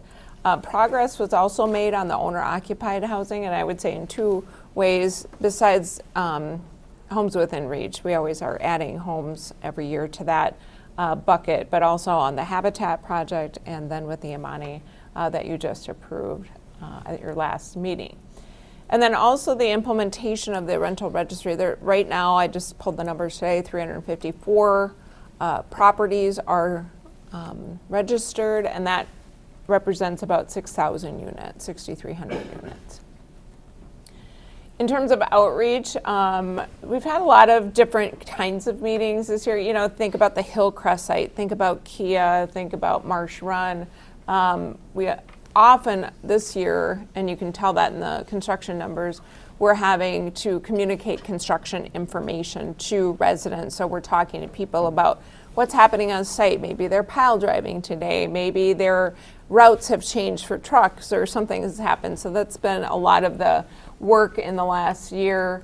We've also had a really good success. A lot of us, Mike, myself, various staff members, depending on the day. Kelly was even at our business council last time at the Wayzata Chamber of Commerce. So different kinds of people were reaching on those meetings. And then also we've been having apartment meetings, and so that can be, are there some calls for service that need to be addressed with the property manager? How is the environment for the residents? What's happening? We do pretty regular meetings with lots of staff members and property managers, so we have really good success there. And then don't even think about the ordinance work. So I just mentioned a few things that community development has been working on, but there's lots of others on the list, so we won't go through that. You don't want to relive that. I do want to talk a little bit, sustainability kind of overlaps into community development, so it's kind of hard to, like, what's in this bucket and what's in that bucket, but you've already heard about the climate plan. You know what I think is really happening with the Sustainability Commission is they have really good cadence of meetings. They usually meet for 2 hours. In the meetings or in the months they're not meeting, they're going to an event, they're tabling at an event, they're being ambassadors to the community, and they're going on tours, they're seeing things, they're being educated themselves so then they can be educators for the community. The cadence of that, I think, is something we're really proud of in this last year. And they really have established themselves as ambassadors. If you talk to any of them, they'll give you a talk about, you name it. They can usually tell you what's going on with electric vehicles or whatever. So that's been fun. Also, if you didn't know, our core members, our Green Corps members, finished the research on plastic bag research. They actually talked to 103 multifamily property owners to discuss energy efficiency. They also worked on nonprofits with a company named Interchange, I think Interchange, which does nonprofit evaluation to help them save money. So I think a lot of these programs don't always hit a nonprofit, or the funding doesn't hit a nonprofit. So there's been a lot of outreach with that provider to help them think about the same kinds of things you would do with businesses or with households. The Rio swap was really exciting, and then of course the award program. And in planning, of course, we're starting that good old zoning rewrite. So go to the next slide, please. So on the outcomes that we have on 4.1, it's really to talk about the increasing affordable housing in the city. And I have to look at this sheet because I can't read that. 4.1 is exploring additional funding either internally or externally for programs and organizations that address affordable rental and home ownership opportunities. That's a pretty wide range of opportunities, but that's something we continue to work on. Our last project had, I think, 3 sources of funding, so we're continually doing that, but to stay abreast of that does take a lot of time and a lot of energy on our staff's part. 4.1.2 is researching and evaluating new approaches to affordable rental and homeownership options, including doing the zoning ordinance update to see what that can do for housing. The next one is to complete the Roland Road Affordable Homeownership Project, which is something you approved, but it hasn't been implemented. We got to close on it. We've got to get the permit issued. You know, there's a lot of legwork to still happen. The metrics on this is really targeting the 100-unit increase in all types of affordable units. I think we talked about that specific verbiage at our last time that we looked at this. At or below 80% median income, and that would be 25 to 27, so that's a 3-year time frame. The next one is 4.2, which is enhancing vitality across the business sector. And this is specific to the large corporate corporations. I think there was some discussion, is that the right focus? I think during your retreat, we did decide that that large corporate presence and the investment of those corporations can really tip the scales, if you will, if somebody vacates Minnetonka, and that employment and taxable property value goes with it. So the things we're working on in this area are supporting businesses, the needs of businesses, that is, and identifying new initiatives. The second one is identifying key contacts at large corporations to establish relationships and how we can support those businesses. I think it's always kind of misunderstood. We know various people at corporations, and it just depends on what we're working on and how we get to meet these people, but there's not a direct connection. You really have to cultivate that relationship, so that's something we would work on. Then when the business survey comes back, we'll evaluate what the outcomes are there and create any new implementation that's required, and then connect and engage with culturally diverse businesses to provide resources and partnerships. The metrics on this one this one was hard to figure out. No net loss in the number of businesses as measured by the registered business count at the Secretary of State. So that was our easiest, most objective way to get at how's the business environment in our city. Are businesses closing or open? So they have to be a valid organization on that, on the Secretary of State website. And the target for that is 5% net new businesses between that 3-year period. Then the next performance metric would be number of large corporate businesses, 0 loss of large corporate businesses in the region. We did talk about why that region is important, because we're part of fiscal disparities and all of that, and we're a contributor to that. So the regional aspect of large business is important to point out. And then also the estimated market value increase. I thought we changed this, but I thought we were going to change it to just an increase in 0.5 billion, not an estimated market value, but it was construction value. So let me make that correction right now. Sorry about that. We talked about it. Is it right on there? It says up there, Julie. It says increased construction No, value. it's market value. That's the wrong terminology. We have to use the word Gotcha. construction value. We talked about that with did. our staffing, and it's probably just a more accurate and non-subjective way to look at it. So we're going to use the word construction value. And then 4.3 is to, are you ready on? There you go. Continue to support the Opus area's transformational area, vital and connected part of the city of Minnetonka. You'll see Opus in a lot of the slides, but this particular area talks about the city's placemaking goals, ensuring the current and planned improvements makes the placemaking goals that we've established quite a while ago. The second action step is to begin the design of public space and broaden multimodal connectivity to other areas through public engagement and as outlined by our state bonding agreement. So that money that we have has to be used in certain ways, so kind of recognizing that in the action step. And then finally, the public outreach, developing a strategy to keep property owners and residents engaged in planning and development. And this is, again, for Opus. We don't really have metrics other than number of opportunities for public engagements and number of participants in those engagement activities. With that, Mayor, I'll turn it back to you. Thank you. Questions for Julie or her team? Anyone? I have one. Yeah, Patsy. So, when you're talking to, in terms of like the rental registry and you're talking to the management and seeing how the things are going, I wonder if like some of the residents would ever be included. Because I think sometimes the management doesn't say, like if the. We you do know what I that mean? too. Yep. Also, they're included? Okay. It depends on the building and how open they are to that.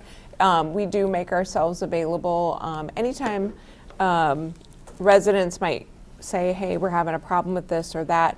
We'll go out and have a group meeting with folks to visit about whatever their concerns are. I can think of a specific example at Dominion, the senior, they wanted to know about light rail and how that was going to impact their building and, some of the kind of construction that they've been experiencing since they moved there. So there was a lot of interest in having a meeting. There were probably 40, 50 people there. Okay. Yeah. Okay. So And we they do call that, you. but we try to do that in a targeted way. Right. Whoever's having some challenges, or if we're hearing from more than a couple of people, that's when we provide that outreach. Okay. And they reach out to you? It right? depends if we're seeing emails, if we're seeing communications, too many, maybe there's some complaints. Depends on what it is. Yeah. Thanks. Other questions? Deb? Thanks, Paul? Brad. So at the top of page 1, the wording is about respecting natural features.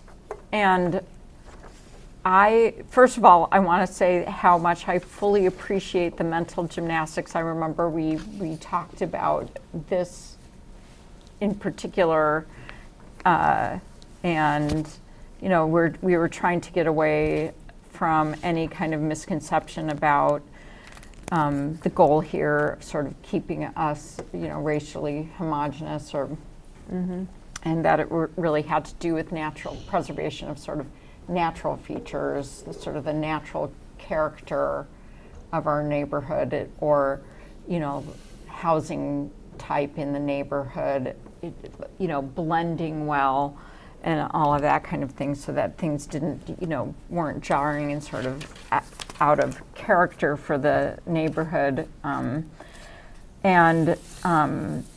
So I just want to say that I fully appreciate the difficulty here, and I also really have heard very clearly some of the angst around the tension between our community value of preserving trees and potential impediments to development, and just sort of, that is kind of a point of friction.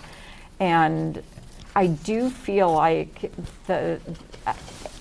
it's just the way it hits me. So it's not a critique It's just the way it affects me. It feels a little bit like we're retreating from the intent of the action step from the last iteration of the strategic plan. And so one of the things that I'm thinking about is if it's worth it this year to have one of the outcomes be exploring the impact of the existing tree ordinance to help us when as part of a study session on the tree ordinance. I don't know which comes first, the chicken or the egg, but I just feel like, it's clearly very important to me personally, but I think we all have really struggled. We don't want to be seen as anti-development, but we also want to try to preserve mature tree canopy and natural features like steep slopes or whatever. But if maybe, I don't know how you feel about it, I'm just wondering what your feedback might be on having maybe one of the outcomes being exploring the impact of the existing tree ordinance on development or something along those lines. You want to know what I think, or you want to know what? No, I mean like literally exploring it. As council? Yeah.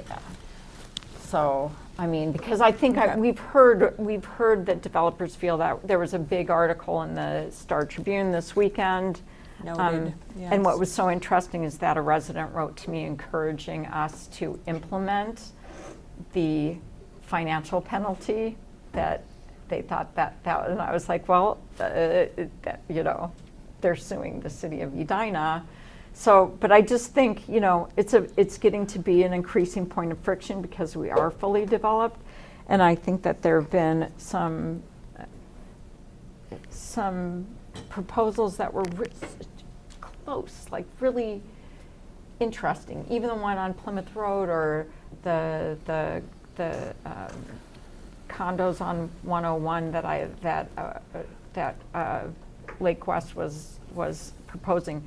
Really intriguing, really close, and so I just think we need to explore it at a deeper level so that we can support sensible development and somehow still reach our goal and do more than just respect our unique natural features. I don't think it says natural, but maybe I mistyped or unique it. features of, Yeah. of whatever, and that's sort of what I was Okay. saying. Like there's housing types, and there's all kinds of Okay. you I have two thoughts. One, I have maybe leftover hangover from Yeah. doing it the last time or Yeah. the time before that, but Yeah. maybe that's You're not in my alone. in my brain. However, I think there's two ways to handle that. One is to try to understand that during your zoning review, because you're going to spend 18 months looking at your zoning code, and that's where the tree ordinance sits. So I would say, or I would submit to you, that is an opportunity you already have, and you have space and time to talk about not just tree preservation, but any environmental ordinances that you might have strong feelings about. Second thing I would say, and as Leslie was talking tonight, development is not our main source of friction on the tree canopy problem. What was the stat that you shared that one time? 2% of our tree removal issues actually come from development. I mean, we had done some stats, and I can't remember the number off that up. But anyway, it's just not as impactful as people, it's perceive, it's perception, and people are like, oh, that development caused that to happen. So I think when you're talking about overall trying to balance community-wide interests, is that the cause effect? Well, that's part of why I'm bringing, I mean, seriously, that's why I'm bringing it up specifically. And, I mean, we had already, it was on our list to talk about later in the meeting right, about tree right. ordinance. And so I was just trying to think of a sensible, Yeah, I think doing it during your zoning ordinance would help not parse it out as a separate I think that's a good idea. hot potato maybe is Okay. the best way I'm trying to I describe guess this. that was the comment I was going to make later, was that, that seems to have a home in the zoning, and my intention is personally to put the tree ordinance conversation there and not have a separate study session on it, but that's also a study session conversation. But, I Well, if we wanna cover it personally now, agree we with got it. that, I'm- yeah. Anyway, and then Paula, you had something? Yeah, comment, and then I look forward to having some of that factual, that data, because I think that will help us a lot in terms of the zoning discussion as we consider how we want to approach that going forward. So looking forward to that. I had a couple of questions from Julie's presentation, if you could just bear with me. Go ahead. Did you say, so 200 million in development in 2023, 23, and then 365? Right. Yeah, it used to be, it was in the 360s for the last couple of years. Last year was a down year. Oh, okay. Yeah. And then the plastic bag research, I'm Yeah. sorry, I'm not familiar with. That happened with the Green Corps member. That's Oh, we'll be seeing the no, results. that was presented to the Sustainability Commission. The Sustainability Commission read And the they're- report. I'll They're send you the gonna- report. Okay, Yeah. and they're going to be doing whatever they're going to do. Yeah, exactly. Okay, and then one question/comment about affordable, or as I learned to call it in Tampa, attainable. Oh, housing, attainable. Yes. which I thought was a interesting phraseology of it. So, and I know during our strategic retreat that we talked about focusing on 80% and below AMI. Since then, since April, and since I've come on council, and even before during the campaign last year, I heard a lot about kind of that 81% maybe to 120% AMI, and kind of the young professionals and young families. And as much as we, certainly we absolutely want to continue to emphasize, and I just wonder if staff has any vision or sense, or probably maybe even bandwidth, which may be the problem, to look at, that 81 to say 120. I know we have some of it through the loan program, the pathways and things like that. Is that the primary way that we're going to look at doing that going forward? Or are we maybe thinking, is that something council might consider in the future? I just would say historically, you have been more concerned at the lower level AMIs as a council. You've always kind of talked about 80% and below. I think the other thing is it matches a lot of funding sources. Right. So that's probably why we put that in the target. But yeah, you're right. Some of our loan programs go higher than that. So I'm open to whatever you guys want to put in that as a target. I don't have strong feelings about it. It's just 80% is more where the funding is at. So that's Okay. why we put that. Okay, just curious, it's something I'm hearing Not more and more mandatory, about though. is, kind of like I said, those young families whose combined household income may put them above 80%, but still a lot of Minnetonka homes are out of reach Agreed. Mhm. Yeah, that's for them. definitely So true. just wondering, just bringing it up, I'm not sure that there's an action step that can be involved right now. I'll noodle on it. Well, let me think too, Yeah. if there's a way to amend that target. Mike and I'll talk and see if there's Yeah, thank something. you. Thanks for. And then I will maybe too, we'll talk about how to address the zoning thing. I'll make sure we do that. Try to maybe put another line in there about just the zoning work, maybe, I'm thinking. Good. Yeah, thank you, Joe. I just add, if I could, Brad and council, that, again, tonight is, this is a good conversation. This is what you're supposed to be doing as council, is asking us questions, and we're going to be, again, I think tweaking a few things as noted. I think to Deb's point about the tree ordinance, again, staff is going to turn to you and look for your direction. And so it could be handled a couple different ways. Certainly, tree ordinance type discussion can be embedded in the strategic plan. It's also been suggested that another place it could land is with the zoning rewrite. And then another place it could land is at a study session. So we're going to be talking about that coming up. So it's Right. really, staff's going to be looking for your direction, council. Really, where do you want to see this surface, and what's the best approach to have that conversation and when. Right. I shouldn't have said what I thought. Sorry, Mike. What's that? I shouldn't have said what I thought. I'm good. sorry. All good. Because it is open. I mean, it's whatever you want to do, right? And so Well, I think probably played my cards too much. No, I think having the options of where it would, kind of logically fit is really helpful, so I really appreciated that. Okay.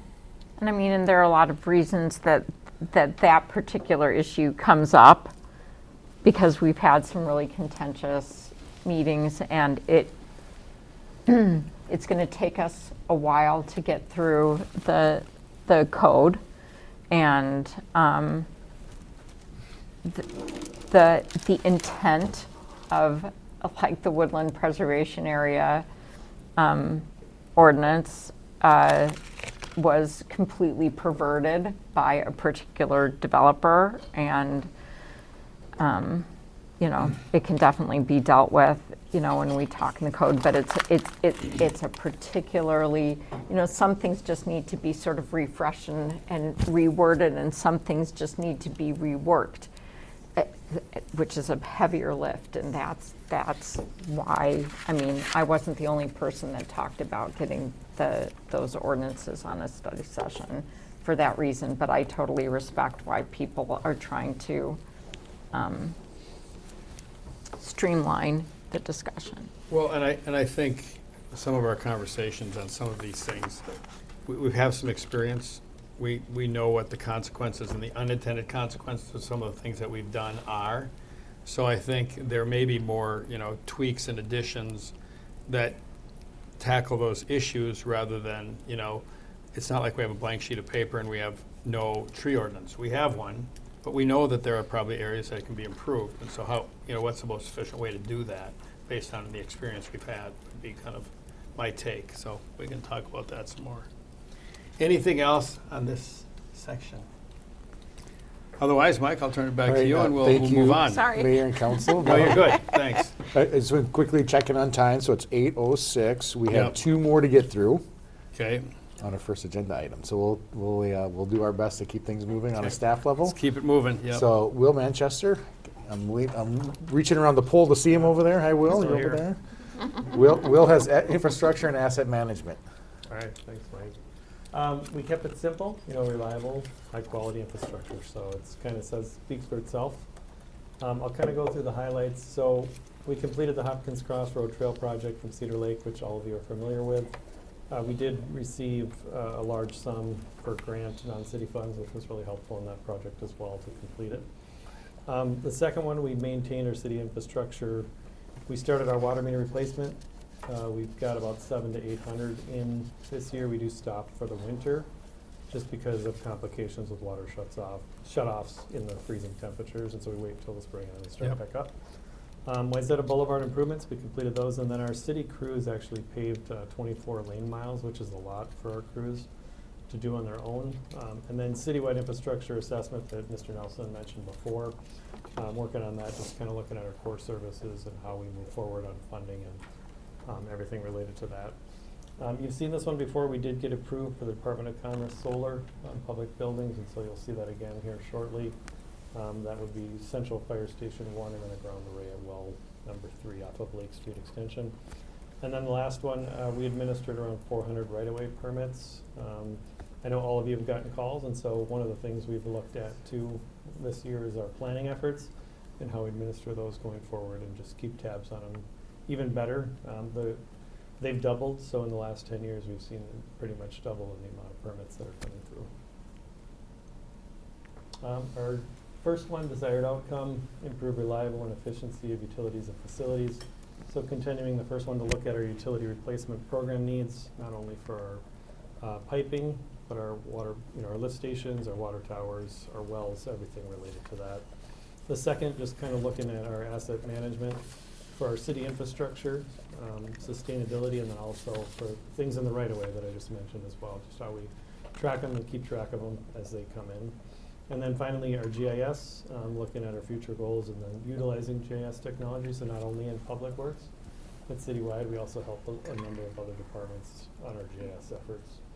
Our performance metrics, we target 1% utility system improvements, so That's part of our asset management study. We do want to look at that and how we fund things, because right now that would be a 100-year cycle on things, and so we want to make sure that we're looking into the future as we prepare for those things. And then our GIS, just looking at new uses for GIS technology. Our second outcome, safe, quality, and well-maintained roadway system.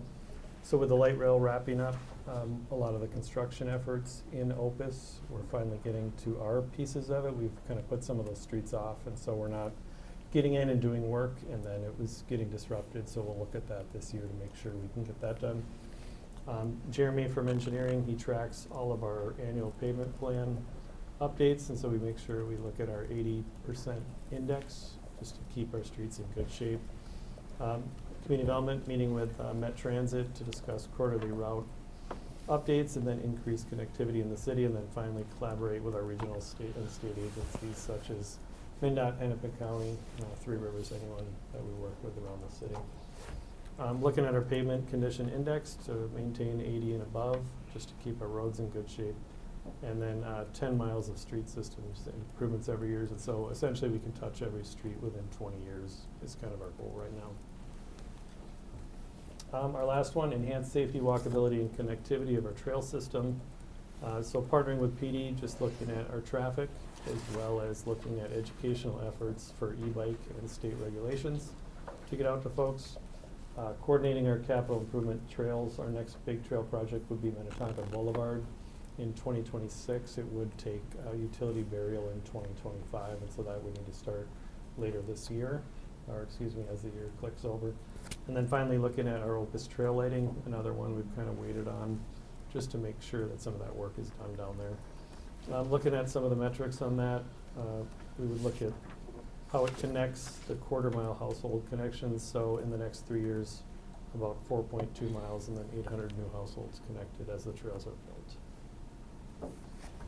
With that, I'll turn it back to the mayor. Thanks, Will. Questions, council? Anyone? We like trails. Me too. Sounds good. Anything, council? Well, we're going to let you off the hook pretty easily. We had talked Paula? last, thank you, Brad.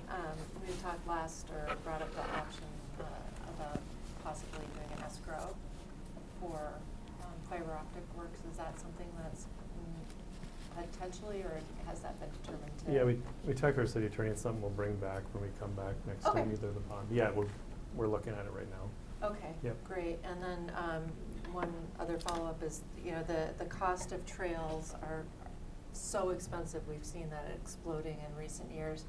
And is there any potential to, research lower costs, like alternatives like striping, like, or clearing brush from, similar, I think I had a resident who, Yep. Things like that.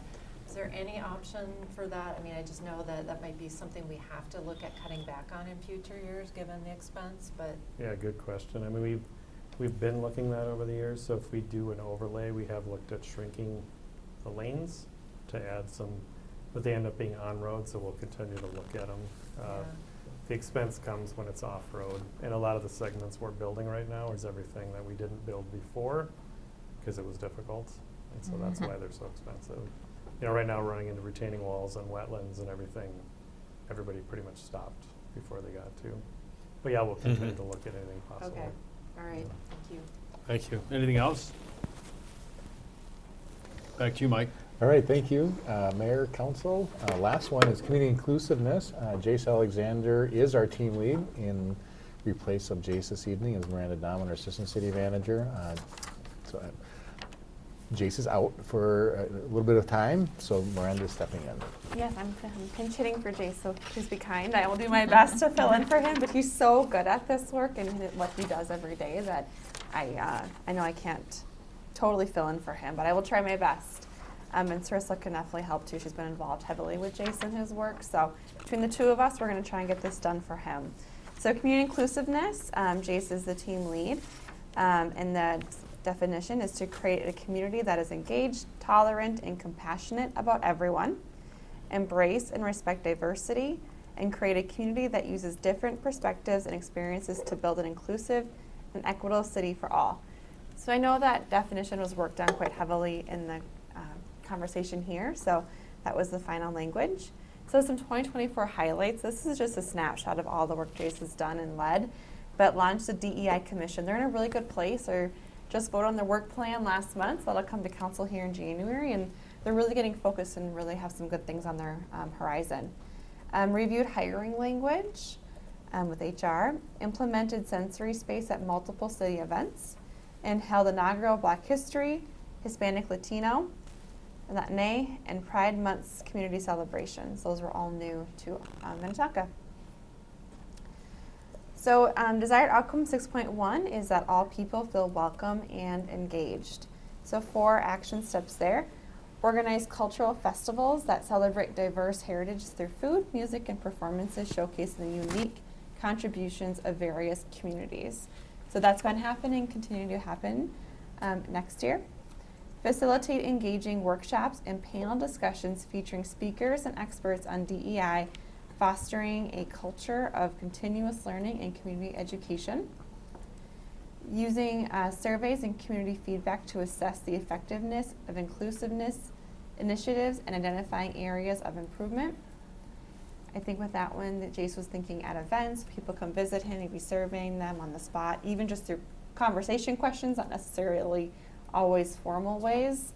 And then train more staff to facilitate sensory rooms for city events. I do know some of our DEI commissioners have been trained in the sensory room and are helping Jace as well with that. So some performance metrics to help that is the number of opportunities and spacing. So the target for that one is provide an increase in opportunities and spaces, either through events or so forth. The next one is survey community members at a minimum of 2 events each year. Again, trying to avoid all of us surveying everybody all the time, but trying to get some feedback as well. For the sensory-friendly options at events, offering sensory-friendly options at a minimum of 3 events each year. And then American Sign Language at events. We don't have a target for that because it's something we're just going to start doing and trying to do and see how that works out. So, desired outcome 6.2, enhance community representation through art and imagery. The first one is conduct an audit to determine which art is currently being showcased, trying to get that baseline of what we currently have. The next one is to develop and partner with community art programs that engage local residents to participate in creating temporary or permanent art installations. And the last one is build and maintain a database of diverse artists to help draw from. The performance metrics. So increase community representation across public art, cultural events, commission artists, and social media. And then there are no other targets for the next 2. Desired outcome 6.3 is create and expand equitable opportunities for assessing programs, services, and facilities. So lots of action steps on this one. The first one is creating a database to understand the composition of the city's population, focusing on race, ethnicity, income, gender, age, disability, language, proficiency, really taking the census and expanding off of the census data. Collecting data on who is assessing city programs and services broken down by demographics. The next one is determining best practice on how to survey community members to better understand any barriers to participation in programs and services. The next one involves police. Develop a youth programming initiative targeting diverse communities and fostering positive relationship with police and fire.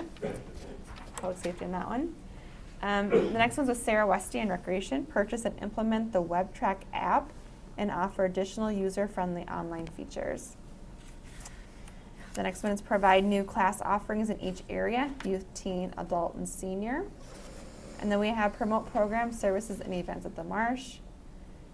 Provide low and no cost special events that build community. And then provide scholarships and financial assistance programs. That one's in Recreation as well.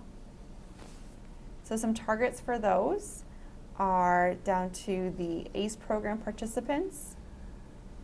So we have the City of Minnetonka demographics. We have social demographics, identify underrepresented groups, participating in programming and services, and then the ACE program. So the ACE program is those individuals with barriers. We partner with Hopkins on that one. So fully staff the ACE program each year. We're gearing up right now to launch that recruitment campaign. And then for recreation program participants and member numbers, improve programming numbers and marsh memberships by 5% by 2028 is a target on that one. So happy to answer any questions you may have or try to answer. Thank you, Miranda. Yeah. Questions from Miranda? Anyone? Kimberly? Yeah, so two questions for different parts of this. So, I'm on the Places Committee. Yeah. And as you know, so we're tasked with the Hennepin County Green Line Extension, public art around the stations that are going in. So it seems like that would tie in well with what the arts goal. So I'm wondering, is that going to be a are we going to tie that together? I know Alicia and Kirsten, yes, have been coming to some of the Places meetings. I believe they're both contributors on the action step. Yeah. Okay. So they're both. We noticed that when we did the meeting. Yeah. So they're both contributors. So I'm assuming that'll all come together with those two in the room. Cool. And then the other thing, which like maybe we don't have to decide to, or just, I know that NLC has some programs like through the Real Council where cities can go and like sort of find their history and like put together a city timeline and those sort of, so it seems like something that might be worth pursuing in reaching some of these goals. Pass it along. Thank you. Other, Deb? Thanks. So this is a lot, and it's, it's a lot, and it's all great. And the thing about this is, like, with so many of these kind of issue areas, you could just go on forever. There's always more to do. But one of the things, and this is not for this year, it's just something that rattles around my brain. I bring it up from time to time about sports that appeal to particular sectors of our community. So I think about badminton and cricket, and I know that we approved a CUP for like a cricket facility here that I actually was invited to come to their like 1-year anniversary thing. But and I'm a musician, so I'm just into the arts, so super excited about the whole art and representation thing, which I think can also be, in future years, because I think we have enough to do right now, but just thinking about arts in general, so, world music offerings, and also, sports that appeal to, that aren't just like football and baseball and sort of, the sort of typical American sports, but that we do definitely have a certain critical mass of people in Minnetonka that enjoy those sports, and somehow, I don't know, maybe spotlighting it somehow someday. So I don't know if that's something that we can do sometime, but it's just, you could go on forever, and it's not at all a critique, because this is a lot. And I just think it's all great. I'll pass it on. Other questions? Paula? Yeah, thanks, and totally agree with Deb. This is just a lot, and my one comment, I guess, would be, it's a lot to do multiple festivals, and I think, and for me, it's about lifting up like the very many cultures that we have represented in our city, including some of our traditional ones. So in a sense, I would love to see consideration of a festival that included, some of the ones that we've done this past year. We have, Indian cultures, we have West Indian or East Indian, we have I'm in a minority, I'm a Dane, you know, I'm Danish. My parents used to say we're oppressed minorities in Minnesota. You know, so having something where we value all of our cultures and we can all come together. Like Eden Prairie has the Yes. People Fest. Yes, the People exactly. Fest. Something where we're trying to build bridges, and that would bring a lot of people out at one time to see all of those different cultures represented. And I think that would help represent the tapestry that we are, and show that we care about, you know, all cultures and here, and help build bridges between them. Including Danish culture. Including even the poor oppressed Danes. Yeah. Anything else? Anyone else? Yeah, just a quick comment on that too. I mean, I think Jace is doing a great job, and I really appreciate the way he has highlighted different cultures at City Hall. And, you know, it's when you're part of a small, relatively underrepresented group to all of a sudden see your group identified. My wife is Danish too. I'm Dutch. We don't do a lot of Dutch things here. That's more in Michigan, you know.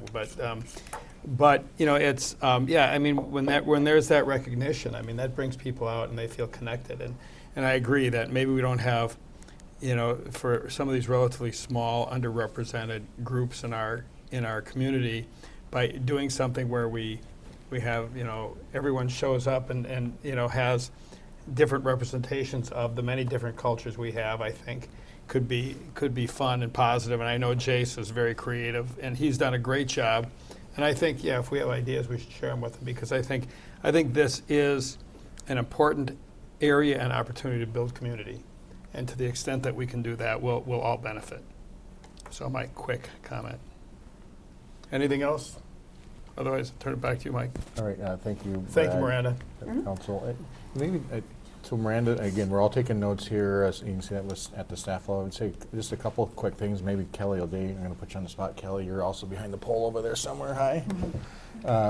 You know, with your, like Deb, your comment on like youth program or youth badminton or whatever the sport may be, I think that's somewhat Cricket. covered in, I just had it.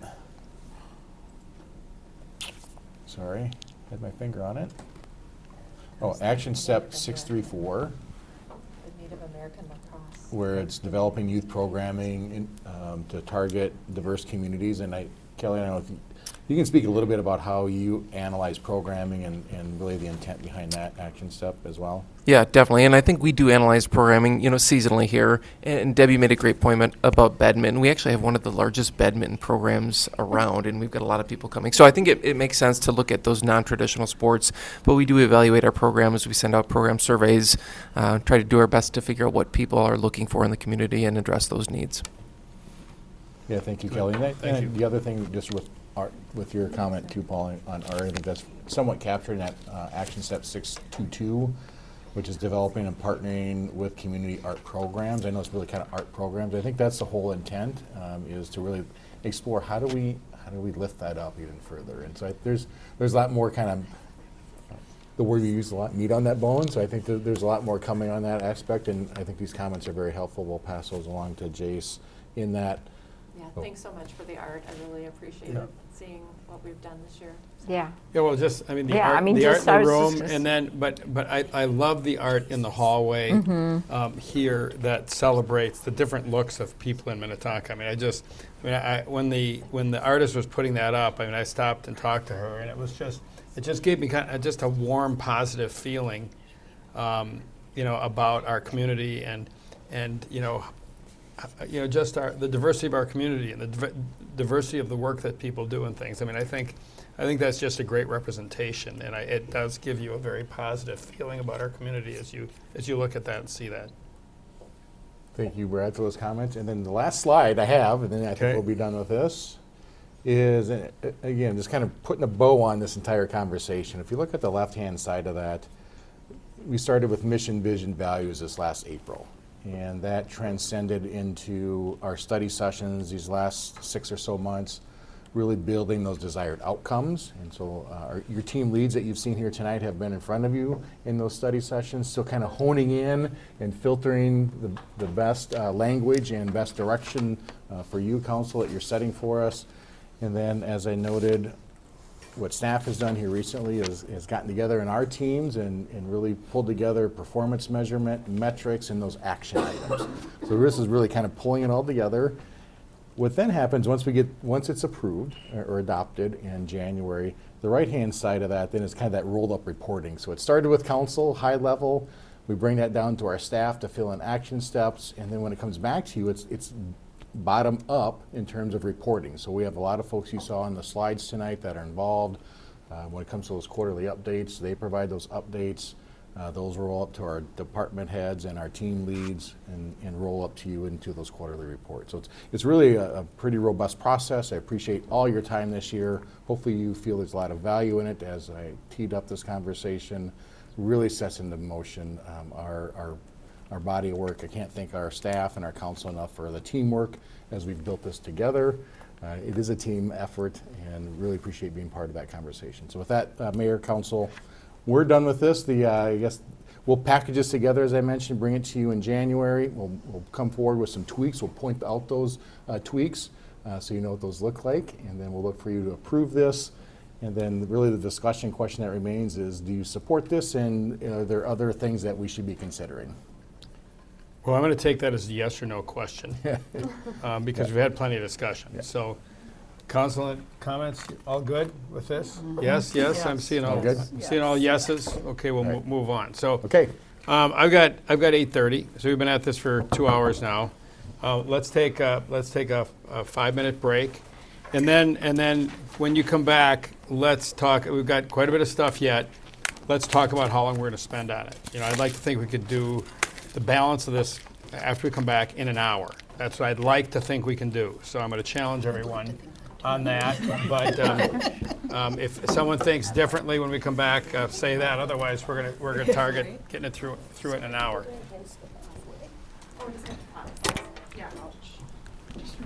Yeah. You need to get that summary. Yeah, I got to get that too. We'll see. We'll see what the rest of the conversation brings. All right. Well, we're going to continue with the agenda, but Corrine reminded me that I had committed to reporting on our performance evaluation with Mike, and so we don't forget or have it at the very end and just rush through things. I'm going to read this statement regarding what we as a council did. So during the regular council meeting on December 2, the City Council went into a closed session to conduct its city manager performance evaluation pursuant to Minnesota Statute 130.05, Subdivision 3A. By state law, a summary must be given at the next public meeting, which is tonight, that follows the closed session, and it must include the conclusions reached by the council. City Manager Mike Funk was rated by the council and the 8 directors in 13 key areas and additional questions for comment. During the closed session, members of the City Council reviewed the ratings, provided feedback, and conducted goal setting with Mike Funk. And I am pleased to announce, on behalf of the City Council, he received a satisfactory performance evaluation. So that's the necessary statement. Thank you, Mike, for your good efforts on our behalf over the last year. And I think that covers my legal responsibilities on that topic for tonight. All right, So thank you. thank you, Mike. Thank you, Mayor. Thank you, Council. That was my cue to move forward. Is that That's correct? your cue to move forward. All right. So we'll move on, and so a process check here. So it's 20 to 9. So I want to think that we can be done at 20 to 10. That's the Okay. goal. All right, well, thank you, Brad. Thank you, Council. Appreciate it. Next agenda item is the study session work plan. And as I teed up even this evening at 6:30, I was mentioning what was, I thought, exciting for me and from my position is this is an opportunity for you as a council. This is your kind of a really big night for the council in that as policymakers, you have such a strong thumbprint on our strategic plan and shaping 2025. The other thing you have a strong thumbprint on is your own work plan. So this is an opportunity for almost for me to tee this up, and I'm going to sit back a little bit because this is your study sessions. This is your time as a council. These are study sessions dedicated for discussing matters of public policy, meeting obviously in study sessions with staff, and so again, looking for your feedback, and I think in talking with the mayor today, facilitating a conversation with you on honing in on what it is that is important for you as a council to discuss in 2025.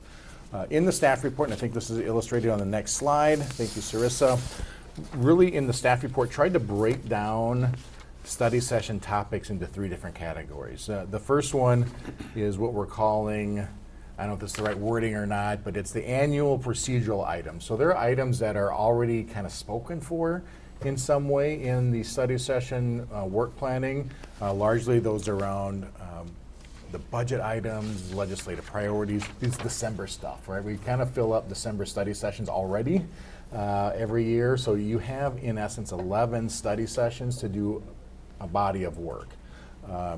So I'll point out to those in the draft that was in your packet. So we have annual items that get plugged in. The second item, or second category of items, is items that staff would recommend to you to consider for next year's study session. And then the third item, which is in that right-hand column, is more policy matters that you've brought up to me.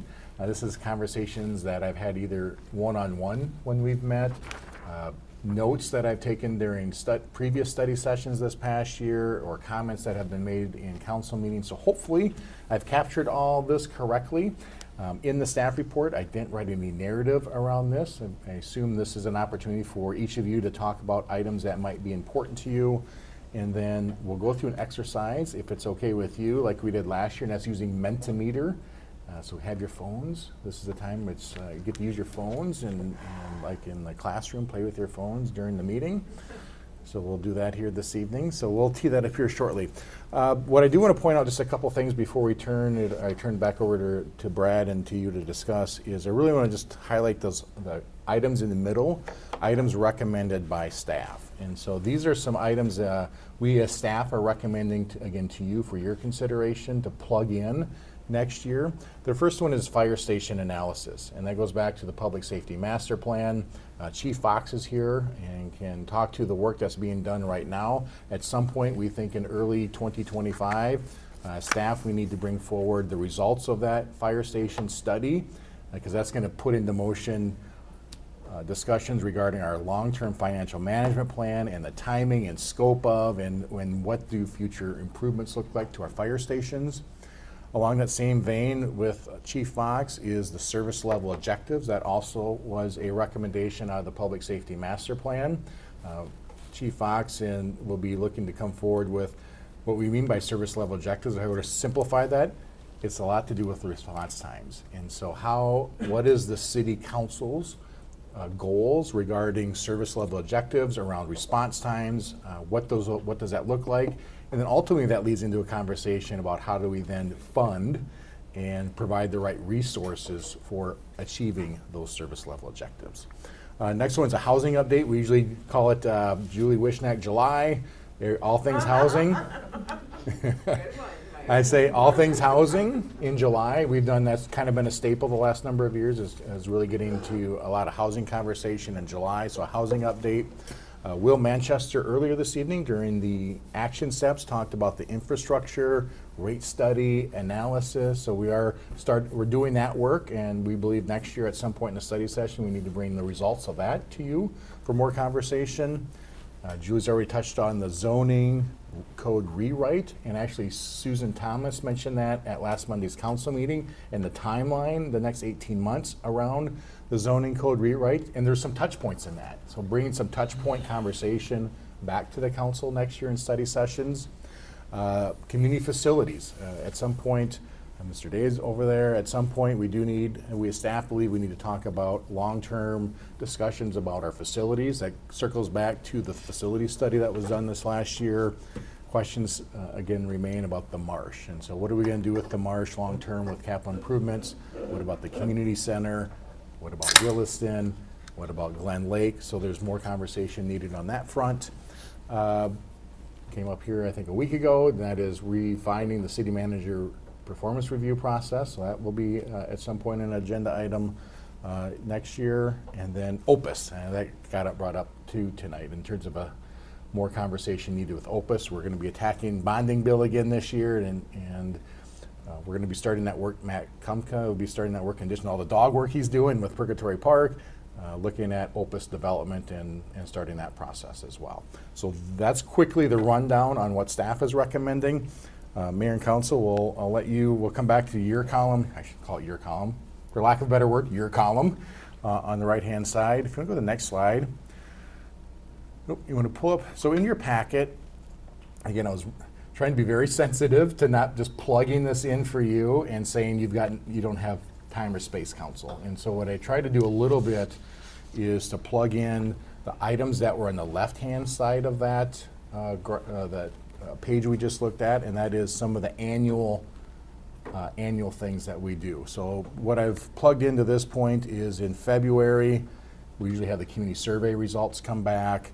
In March is when we start with director budget presentations. In April, fire station analysis in service level objectives, so somewhat kind of plugging that in. In May is our budget kickoff. Well, it looks like we have community survey results listed twice, don't we? So, February is when we discussed. I'm sorry. February is when we discuss the questions, and then thank you, Sarissa. May is when we bring back the results. Lightly, again, these are all penciled in. Community facilities, perhaps in May. In June, we do our CIP, EIP. July, housing. I think I teed up a question in the staff report is, in the past, we've canceled July study, or we haven't had a July study session. So you'll see July study session up there with a question mark, but that's when we normally do housing. August is budget, really kind of budget and infrastructure teed up. September, zoning rewrite update in there. October, city manager review process. November, budget again.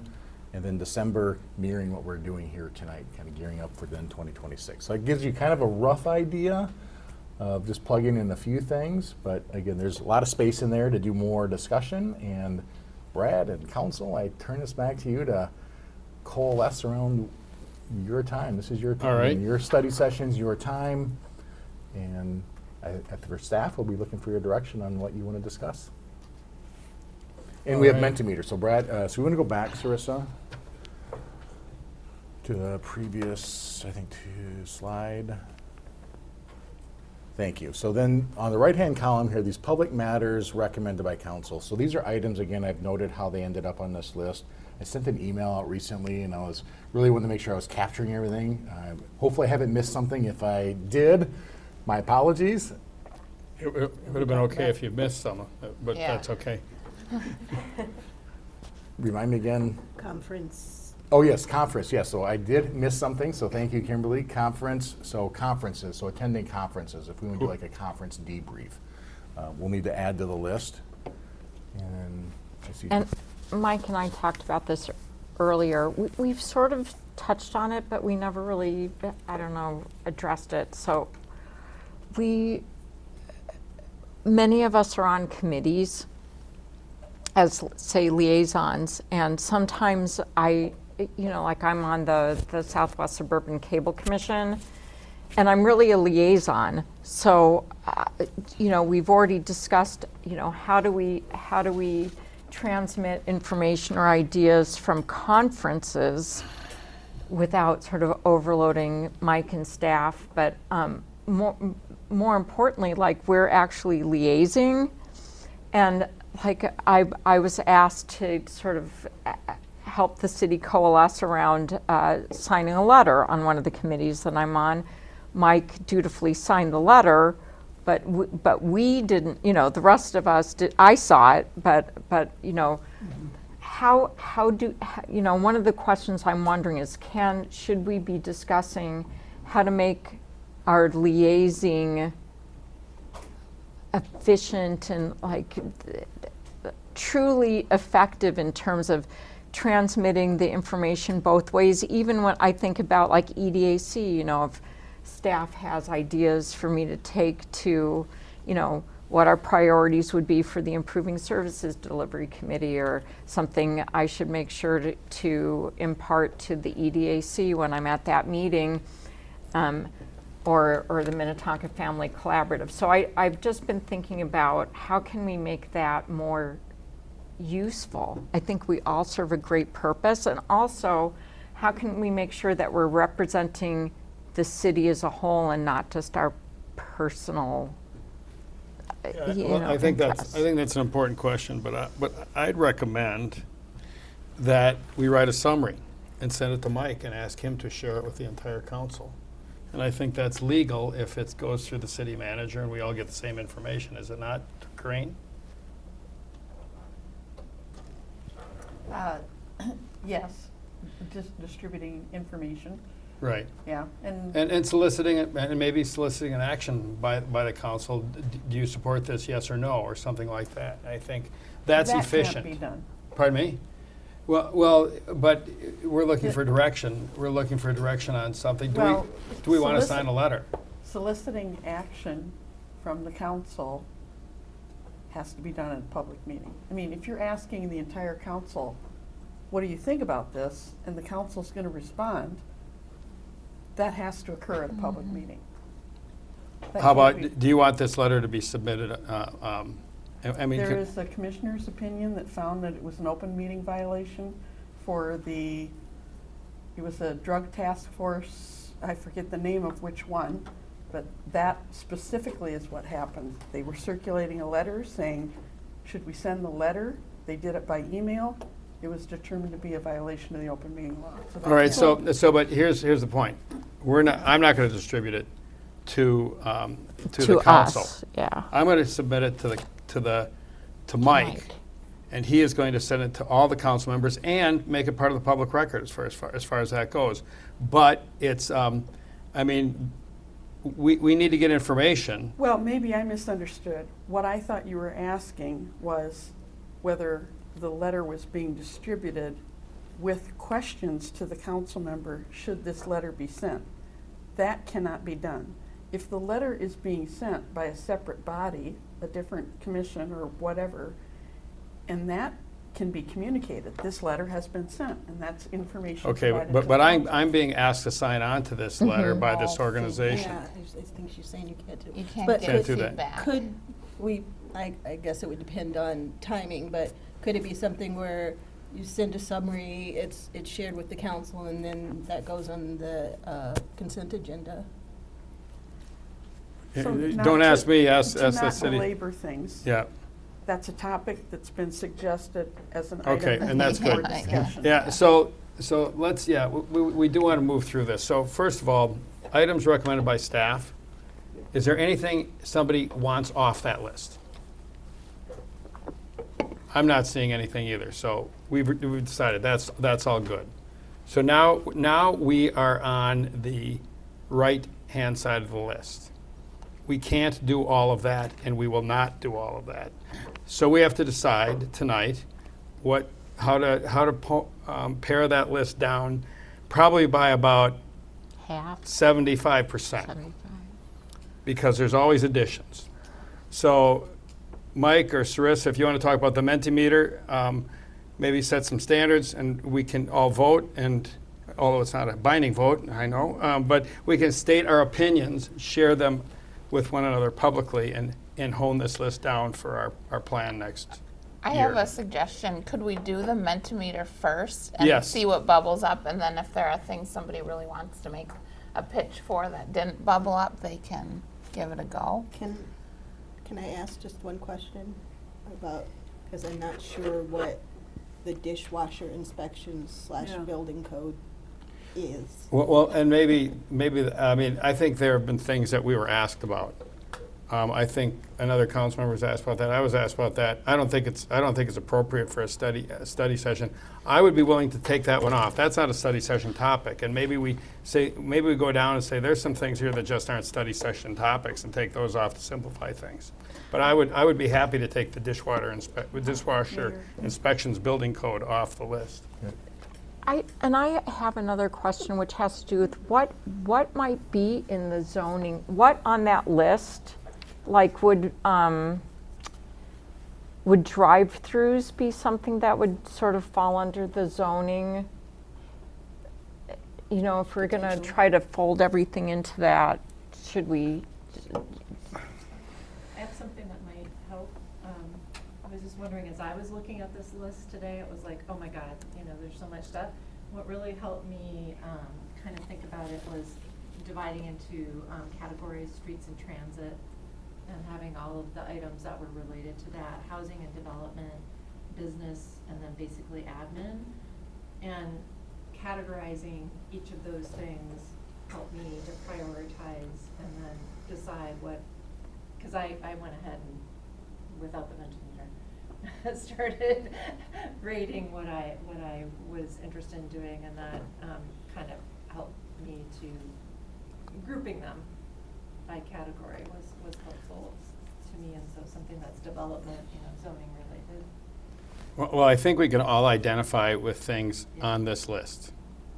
Okay, so I'm gonna pose the question. We should, which of these items do you think should be considered in study sessions in the upcoming year? And if we each, we're going to pair the list by 2/3 to 75%. So we're going to end up with a finite number. So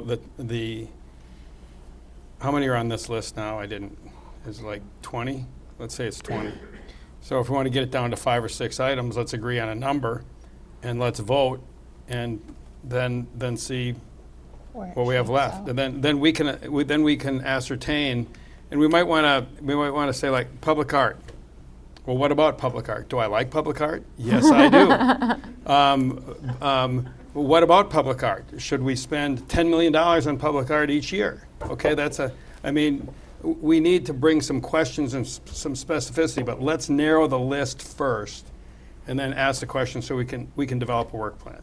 Does that make sense? And I'm open to other suggestions. The Mentimeter. I just Yep. forgot one more thing that didn't make the list that I know we talked about, which was traffic calming. Which was what? Traffic calming. So sorry to add one more thing. Oh, that's all right. That's all right. That's under streets. It can be paired, just like any other one. I'm going to read the number out loud because it's kind of hard to read. 33130494. What do we do? Go to Chrome, maybe Yep. Google? Brad? Yep. So, Or do Can you just do the there you QR go. code? Oh, I still have to add the missing ones, though. we still have, before you do that, Council, Sarissa's going to add in Council liaison. 2 items. One is Okay. traffic calming, and the other one is, as Dr. Wilburn mentioned, conference. conference Debrief. debriefing. Conference debriefing. Potential, what Deb said, that could be part of it. Yeah. So I would suggest, Mayor and Council, if you want to, we could try this first to see if that gets you and us, you closer to where you want to be. What, so there's whatever, 20, I didn't count them, 20 or so up there. I don't know, Brad, what you're thinking, maybe pick 5, if all of you Yeah. pick 5. Yep. and We let's each see pick what- 5. Pick We- five. Pick Okay. 5. Yep. So Sarissa, on here it says pick 5, but it only lets me pick 1. Oops. There you go. Are we doing it yet? She's just adjusting it. So I went to Mentimeter and I Oh, let me pick more than it's one. not letting me do anything, but I think she has to Okay, save it. Here we go. Hold on one sec. It should work now. Okay. Should be updated. And you can see, you'll be able to see them better on your phone. all right. Is everyone in? Yep. Okay, Well, so everyone's in. Do you want to remove the QR code? Is that possible? Oh, is that what we have to do? Okay, the QR code. Or there's a code that you Yeah, can you type can in use up the there. if you QR can. code or type it in.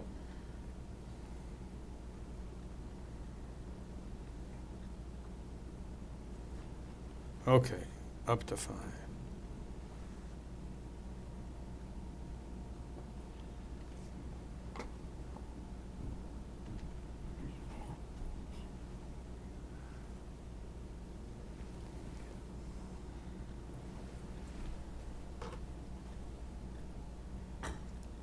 QR code is in an odd place, isn't it? And wage theft, wage left, I think, is supposed to be wage theft. Just saying. Thanks. No problem. It would have been there would have been far more changes had I typed it.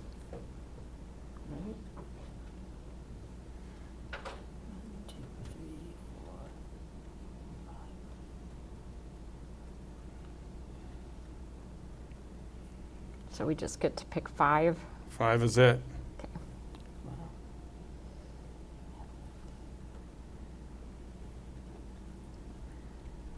Can we see the results on our phones? Because I can't read it.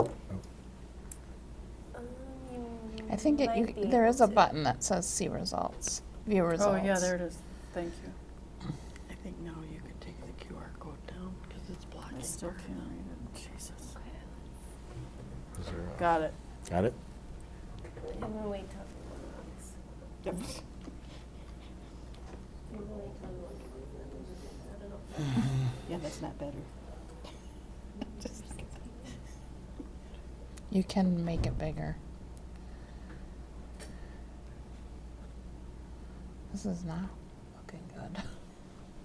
Well, we have 3 things that are e-bikes. Oh, it's so sad.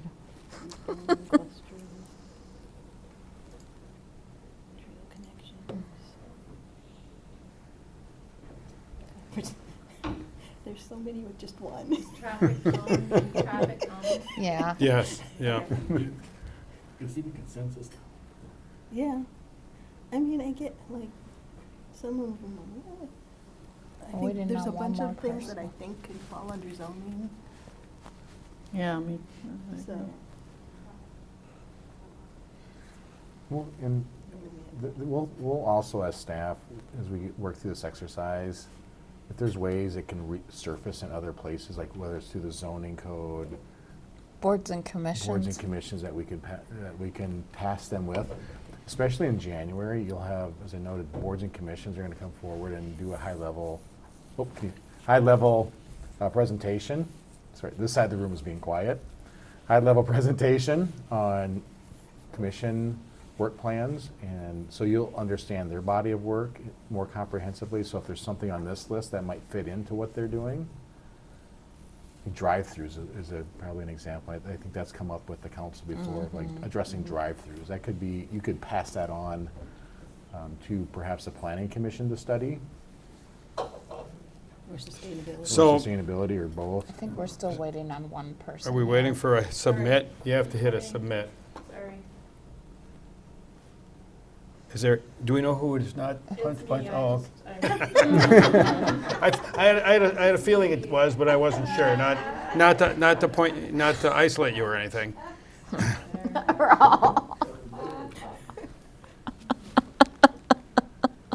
All right.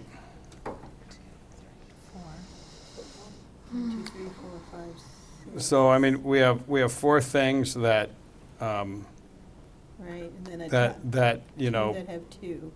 that have multiple, and then we have some that have 2. So I would say, how is this for a suggestion? And please opt in. You know, I think there are some of these things here that clearly can be covered in other ways rather than specific topics. You know, we can blend them in. You know, but so if we have these 4, which are e-bikes, landscaping requirements for e-bikes, group home clustering, youth program, trail enhancements, and conference debrief. Okay, so those are 4 good things, and I think there's other things in some of these that can be built out. So that's a pretty good plan going forward. Then we've got 4 that got 2 votes. And so then, you know, maybe the people who care about those can share with staff their thoughts on what they're thinking there. And staff can say, okay, well, these could be combined or these could be handled in this way. And perhaps that we can revisit that in our first study session and say, okay, do we have any other topics that we want to add? Does that make sense? Mike, from a process perspective? Yeah, it does. Thank you, Brad, for mentioning that. And I would offer, as I'm going through that list,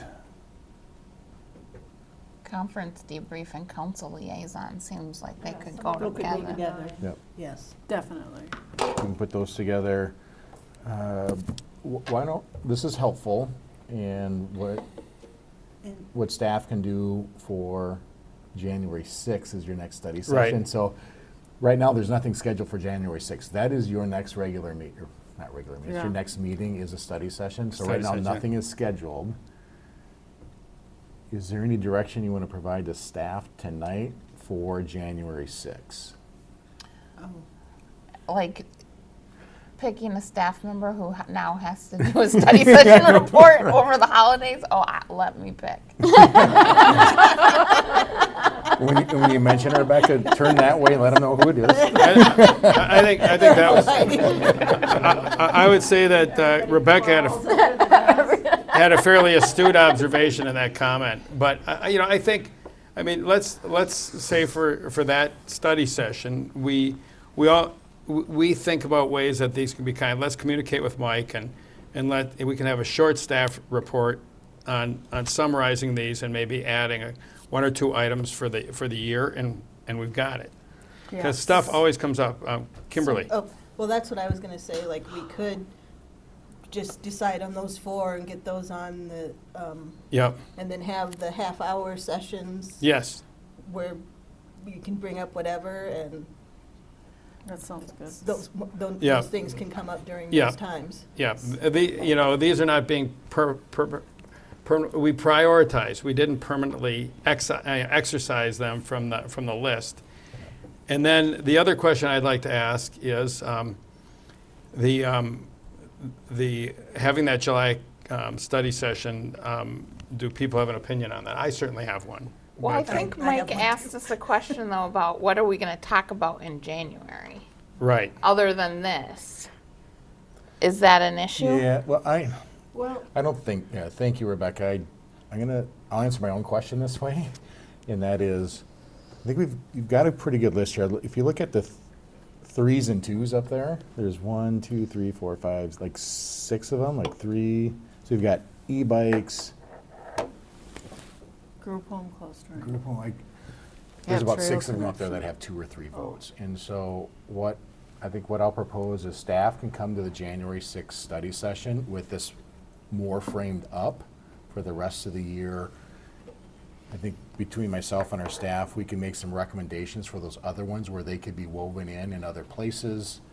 And then for January 6th to not necessarily fill up the whole time, but to bring this forward, and then we'll look at this list to see we can find something. We'll find something for January 6th that will. Sounds We're not worried about Not it. just And if filling it's up the too time, short, make it a if it's too meaningful short, conversation. things happen. Yeah. Yeah. Yeah, if we get done in 45 minutes, what a shame. worst case, we have dinner and go home. Okay. All right, So, so we're gonna call this a wrap. Mike, July. Oh, yeah, the July study session, Good. you mentioned possibly housing, but I think we can do without that and combine that. We can combine that. I don't think we need that study session in July. Do we think that we can do housing and zoning in the same meeting? No. Zoning has to be No. only one, only. Yeah. Just I'm because gonna- there's so many housing topics that we cover at that meeting that I don't think we could do that and zoning in those same meetings. Okay. We'll Yeah. figure out schedule, but if you don't want Right. to July meeting, we'll just. My personal feeling on it, even though I usually am remoting in for the July study session, is like, we have so much that we want to get to that taking away a study session, I'm not necessarily a fan of that. Mm-hmm. I would prefer that we keep it. Fair enough. If we can remote in, like now I think the rules might be changing, or at least there is lobbying for some rules. Well, they haven't for- changed. I Well, don't think they're I've gonna I've change. remoted in for these Yeah, before, well, yeah. I don't know how many of us can do that if we were, In- or is the other As long option as it's is to have noticed, you can. a clustered, so we don't have the July, that we have an additional one in another month. I'm Sorry, neutral what on did you it, say? I don't really Yeah. care. I think probably like maybe changing the date. Well, I'm not hearing a strong consensus for canceling it. If we find out that we're not going to have a quorum, we'll cross that bridge when we come to it. How many people can be remote? 2, right? So you have to have at least one person present in the regular meeting room. Anybody who is participating remotely needs to participate from a location that is open to the public. We have to advertise it to, notify everybody. It's preferable that there be a quorum present in the room, which would mean then 3, no Yeah, more than, okay. I mean, that's just preferable to have a quorum present. I'll be here. All right, For I study think sessions, that's there's no that's actual fine. work Let's go with that then. We're not going to cancel a July 21st meeting, and we'll check with everyone in June, and we'll know what we're going to have. We'll be mindful of trying to keep it as light as possible. Yep. That's why we select. I'll say mindful, I didn't say we could make it happen. That's why we. All right, Julie, That's why. 5 minutes, let's go. That's why we selected housing as a topic, right? We couldn't, you could have put e-bikes on July and, We'll look at moving some things around. yeah. All right, so now we've got 30 minutes left. One quick, I'm sorry, Brad, just. Yep, go ahead. The other question I have up here is, does the council want to build in quarterly 30-minute open time? So we Yes. started doing that this last year. I think that's a good idea. I think it's worked well. Yes. Okay. And maybe we talk about how we can keep it to 30 minutes. And make it efficient, yep. Set a timer. Maybe, yeah. Yeah. And maybe it's that council members who want to add topics submit them to Mike beforehand, so we can have an orchestrated 30-minute time. I mean, and I'm not saying we do that, I'm saying, let's think about how to make that 30 minutes of time as effective as possible. Think about what you want to say Yep, before you. and so we can do that. Okay. But I think we want it. Mhm. Any other I comments? think it was nice to have, Yep. yeah. Yes. Okay. That builds in nimbleness. I think that's Yep. what you're trying to do, is be nimble as things come up. I think I've got good direction. So we'll massage this in a way and bring this back to you for January 6th, hopefully with a nicely filled out year. That sounds good. All right, thank you for your feedback on that. Okay. Legislative breakfast. All right. Yes, the legislative breakfast, another topic. We could use the Mentimeter for that too, but I won't recommend that. So, the legislative breakfasts, we've got another significant list, and I think we need to hone that down. If we look at our priority list from last year, and we have that as part of our Is there a way to packet. pull that up, Sarissa, from the packet perhaps? And I know I have it here. It's just that it's like everything else when it becomes paper. So what while you're doing that, Council, what was included in the packet was the 2024 legislative priorities. So this is what was presented this past January. Perhaps you want to make that a starting location. That's your conversation, Brad and Council. The other thing that we added as staff in the report was MLC legislative priorities. So Brad and I sit on the MLC board, and so that's legislative priorities that was developed at MLC. Some of you are included in the league legislative priority process, and so the league priorities were included in your packet, and metro cities as well. So I think at some point, I think most of you have some role in those different committees that are being served. So those are attached, and really this is, thank you, sir. So this is again, 2024. I'll just quickly go through this, and I'll turn it back over to you, Brad, if that's okay. On the left-hand side of this is bonding. As you know, bonding bill wasn't passed this last year. I think staff would recommend Opus and the Marsh stay as an issue. For taxes, we do have our tax increment financing legislation, so special TIF legislation. Julie and our lobbyists and Darren, all part of that TIF legislation. That didn't happen last year, so we need to be back at it again next year. So we would recommend that stay in place. Local option sales tax, I know we have an eye on. We've heard from the tax chairs, and I think for some of us in the staff in the room, and for some of you, council, you've heard, I think, in different presentations, that issue is coming back to the legislature. Housing, the flexibility in TIF is something, again, we would advocate for, and I think staff would recommend we'd want to keep as a priority. Local control, adult use cannabis probably can come off the list. EMS is still very important to the city. Would recommend EMS staying in that. Kevin Fox is over there with a big yes, up and anything up, yes. And then family and youth support, what we had this last year is juvenile justice resources, family support resources. Again, that would be, I think the staff would defer to you on that. And then we had that category, I don't want to call it a catch-all, but kind of a catch-all, where we called it awareness topics, where we just wanted to put that on the legislators' radar screen, just something that we're thinking about, and that was XL Energy and the solar gardens. As we know, that legislation was not favorable to the city. Unlikely to be reversed, but certainly something we could keep. SROs, I think that list could probably come off, or that can come off the list. Opioids. I think Big issue. big issue, not as, I mean, for in terms of city of Minnetonka, Right. I think you can talk with both our chiefs.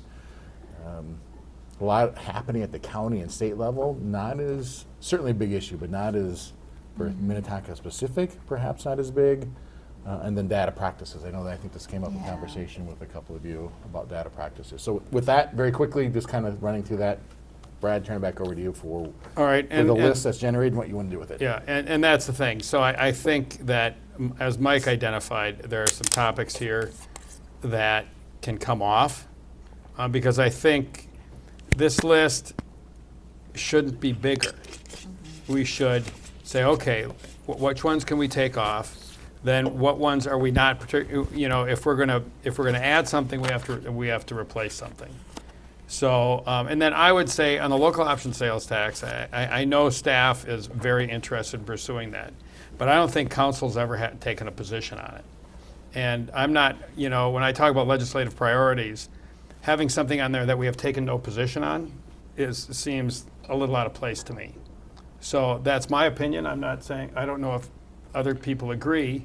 You know, the state stuck its nose in that quite a bit. They ultimately have some authority, but we don't have a position, so why would it be one of our priorities? Well, we didn't have the opportunity to take a position because. Right, the authority because was they, put- Right. exactly. Yes. Well, I Right. think, you know, I would push back on that. I think what we said at that study session, when we talked about sales tax, is like, well, why should we even take a position? It's not it, because it's not an it option, so we're in a little right. bit of a catch-22 on that. I mean, I would certainly, I'm not taking a position on it, except that We it should would be be able nice to to if have we all want to. options on the table when we look at some of these things and have it be in a, Well, here, let me make a Informed way. suggestion then. Take it off taxes and put it under local yes, control. or Yes. awareness. Because it's or- really a local control issue. Right. Yeah. It's not, we don't have a position as a tax issue, but do we want to have the authority to decide that locally rather than at the state level? I would say that is, Yeah, that's move- meaningful consideration. Move it into the adult use cannabis slot, right? Yeah. Yeah. And if you want to fine with that. move emergency medical services up and move that down, that would be fine too. However, but So if we want to add, you know, we've got some places where we can add because we've taken some things off. yeah. I have a question. So the flexibility in TIF, is that like extending, so I know like the city of Minnetonka has, no, it's different, okay. The second one is about using TIF pooling money for any kind of Affordable housing So trust it's what we fund. got special legislation for, which we're trying to promote. For the Okay, whole- that is what I Right. was. Yeah. Oh, I thought you said our special, oh, I get it. Okay. I'm sorry, I was thinking of the special legislation we need for the other two, though. That's No, different. no. Yeah. No, I Okay. think that stays there. I mean, I think that's a powerful affordable housing tool that we are, I mean, what we're really trying to do is avoid, I mean, I'll say what I'm trying to do when I talk to legislators. I'm trying to say, don't preempt us. Look at the things we're doing. Let's focus on positive things that have been shown to work for housing and get them implemented in more places in the state. And you can use Minnetonka as an example, but don't preempt our authority to be a local Right. My level of question, I government. guess my question is, that I didn't finish asking it. So the TIF increment financing extension, that's the specific to The Minnetonka specific, yeah. Whereas the flexibility would be a state. Encourage that legislation. Yeah, which I do support both of them, but they are like. Yeah. They're similar but different. Yeah. Maybe we could be clear on the page. Yeah, what those we'll are. come up with some better clear language on the TIF piece of it. I'd like to see e-bikes on like the awareness topics. I think that's a good idea. And I think Mike, when I talked to Mike about it today, he said that the league is taking some positions on it, but I think it's a big deal for our community, and I think we could put a boost on that one. Any differences of opinion? But okay, Deb, go ahead. You know, in terms of local control, you know, there's, I think the housing and, you know, like missing middle style bills are coming Do you wanna go back to that list? back again. And I think, again, that is a local control issue that I think is going to be very important this year. So I'm kind of hot to trot for that, and that's not on the local control. And I don't know that you know, that we can figure out what else to take off. Well, SROs are off, and XL and Solar Gardens are off. I'm sensitive to the fact that last year, as a council, we didn't really coalesce around that issue. Right, I agree with that. And I don't want to be in a position where we're giving mixed messages to our legislators when we're here as a council. That would be my concern. I mean, I agree with you, Deb, but But as a council, we did support the league's position, which was very clear on being opposed to zoning preemption of cities. Did we? Yeah, we did. We did. I mean, we said we support the league and Metro Cities positions. And that was part of our conversation. That was very clear to me. No, maybe it's because I like them. I think it's, I mean, I'll just say, I think our positions as individual council members are too nuanced to bring it to the legislative breakfast. I mean, I don't disagree with you, Mayor, but I don't want to create,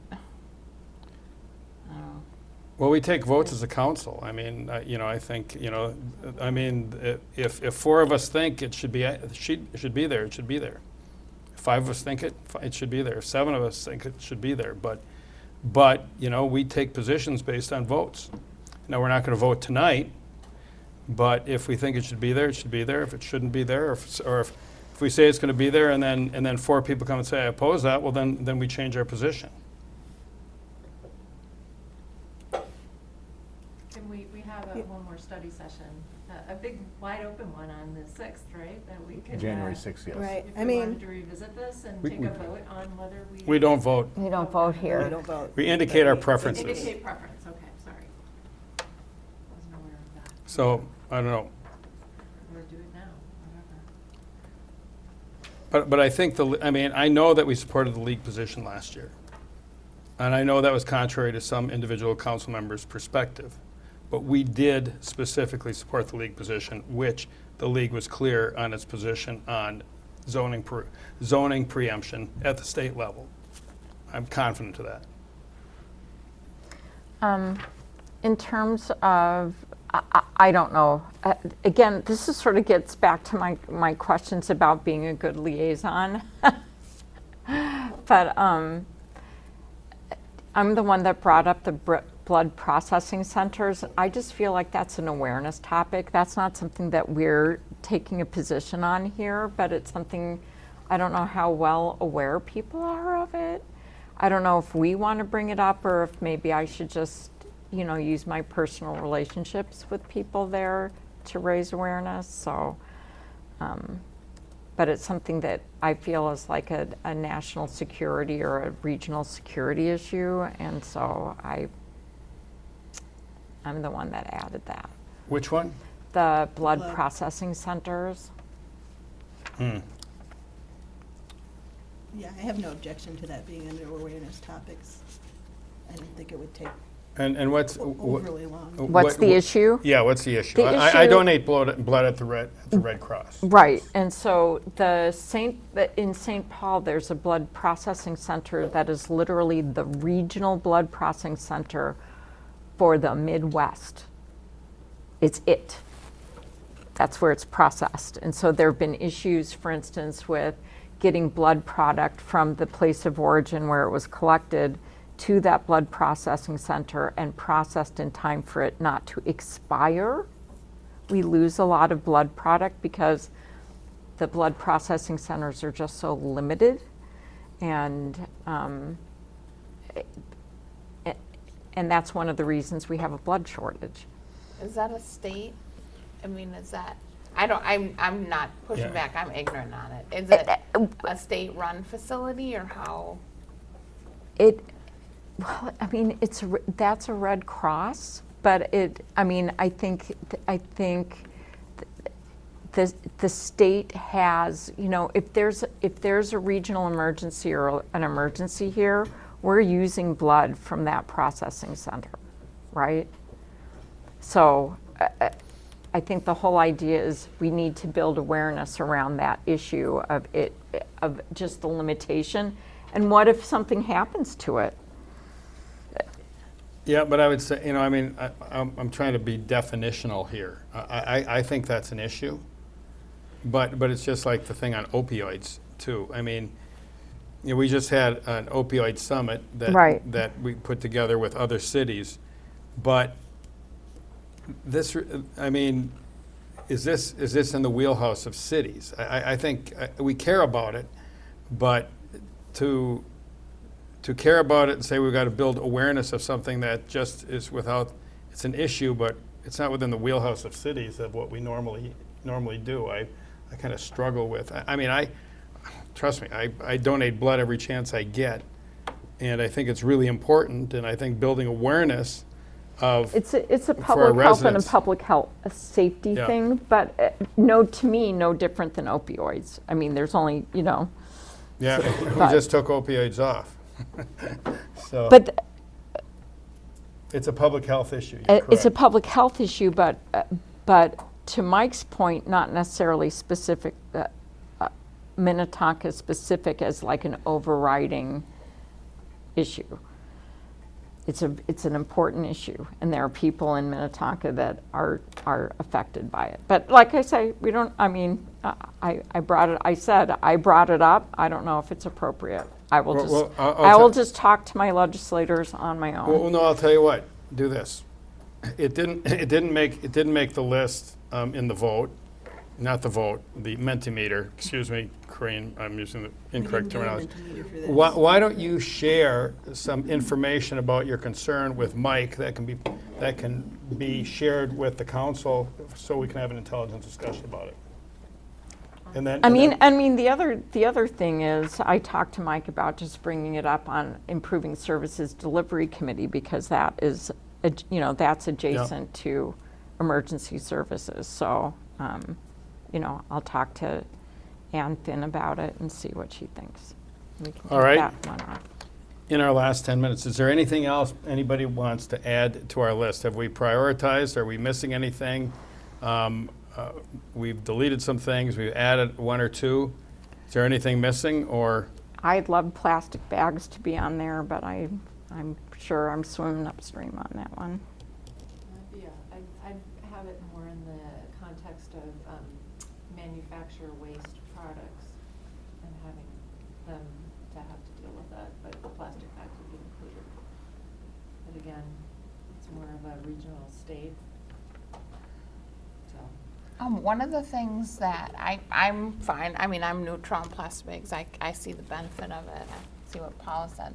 I've got a quick proposal on the housing, and maybe this can bridge the conversation on that housing issue, is to highlight more so what the financing challenges that we're having with affordable housing, and maybe it's an opportunity to talk about our Roland Road project and what, the cost of developing new affordable housing, and highlighting that requires a huge amount of diverse funding and, you know, even when the land is free.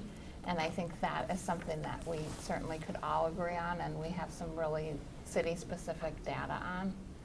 That's a great idea. Well, you know, but one of the things, I mean, we're now kind of expanding, one of the things I mean, the cost of housing production is ridiculous. And the idea of new construction affordable housing is really foolish. So maybe we could say that we want to talk to our legislators about changing the focus on affordable housing to renovation of NOAA, and that let's let people with a lot of money buy new homes, and let's renovate existing homes because it'd be a much cheaper source of affordable housing. And there's an ample supply out there if we're intentional about it. Now that's a broad discussion that we don't have time for tonight. But I think the cost of new construction housing makes it inappropriate for affordable housing. And I think we really want to solve affordable. We want to make more housing available. And if we care about that, we care about the cost of production. And the cost of production we don't control, and it's through the roof. So is there a better path to generate more affordable housing and ownership affordable housing? Because I think that can really make a difference in people's lives. So, but that's a broader topic. We're already working on a different handout. I was wondering maybe that could probably get at what Rebecca is saying. It's the same kind of theory, but for a different audience. We're working on what the city's doing well and how productive we've been in our housing efforts, and what maybe just as a showcase for other people, and that's kind of what you were saying. And then the challenges, of course, with different types of construction. Yeah. So maybe we're doing, I can't remember who we're doing that for. For MLC. MLC, yeah. Brad, Yeah. if I could, Brad. Yeah, so Can I ask a question about the election law one and where it came from? Because if it came from staff, or I don't know if it came from us. Well, I raised it. I raised it with Steve Simon. Okay. You know, how do we make voter access? Don't reduce voter access, but reduce the burden of early voting on cities. And you know, how do you rethink election law? I'm not sure. Well, and that's got to be done legislatively, but I'm not sure it makes my short list. Okay. I But just that- wanted but to make that's- sure I wasn't that- brushing over something that that's- was super important. Well, to it's some. important. That's the genesis of it, but there's a conundrum there, and I think I'd look to the Secretary of State to come up with some ideas that then could be brought to the legislature. I think that's a better way to do it, because cities are burdened with having to provide all that early voting and all those election judges and pay all those election judges, and you have 3 people a day for 42 days, and then you've got a lot of people for 3 days.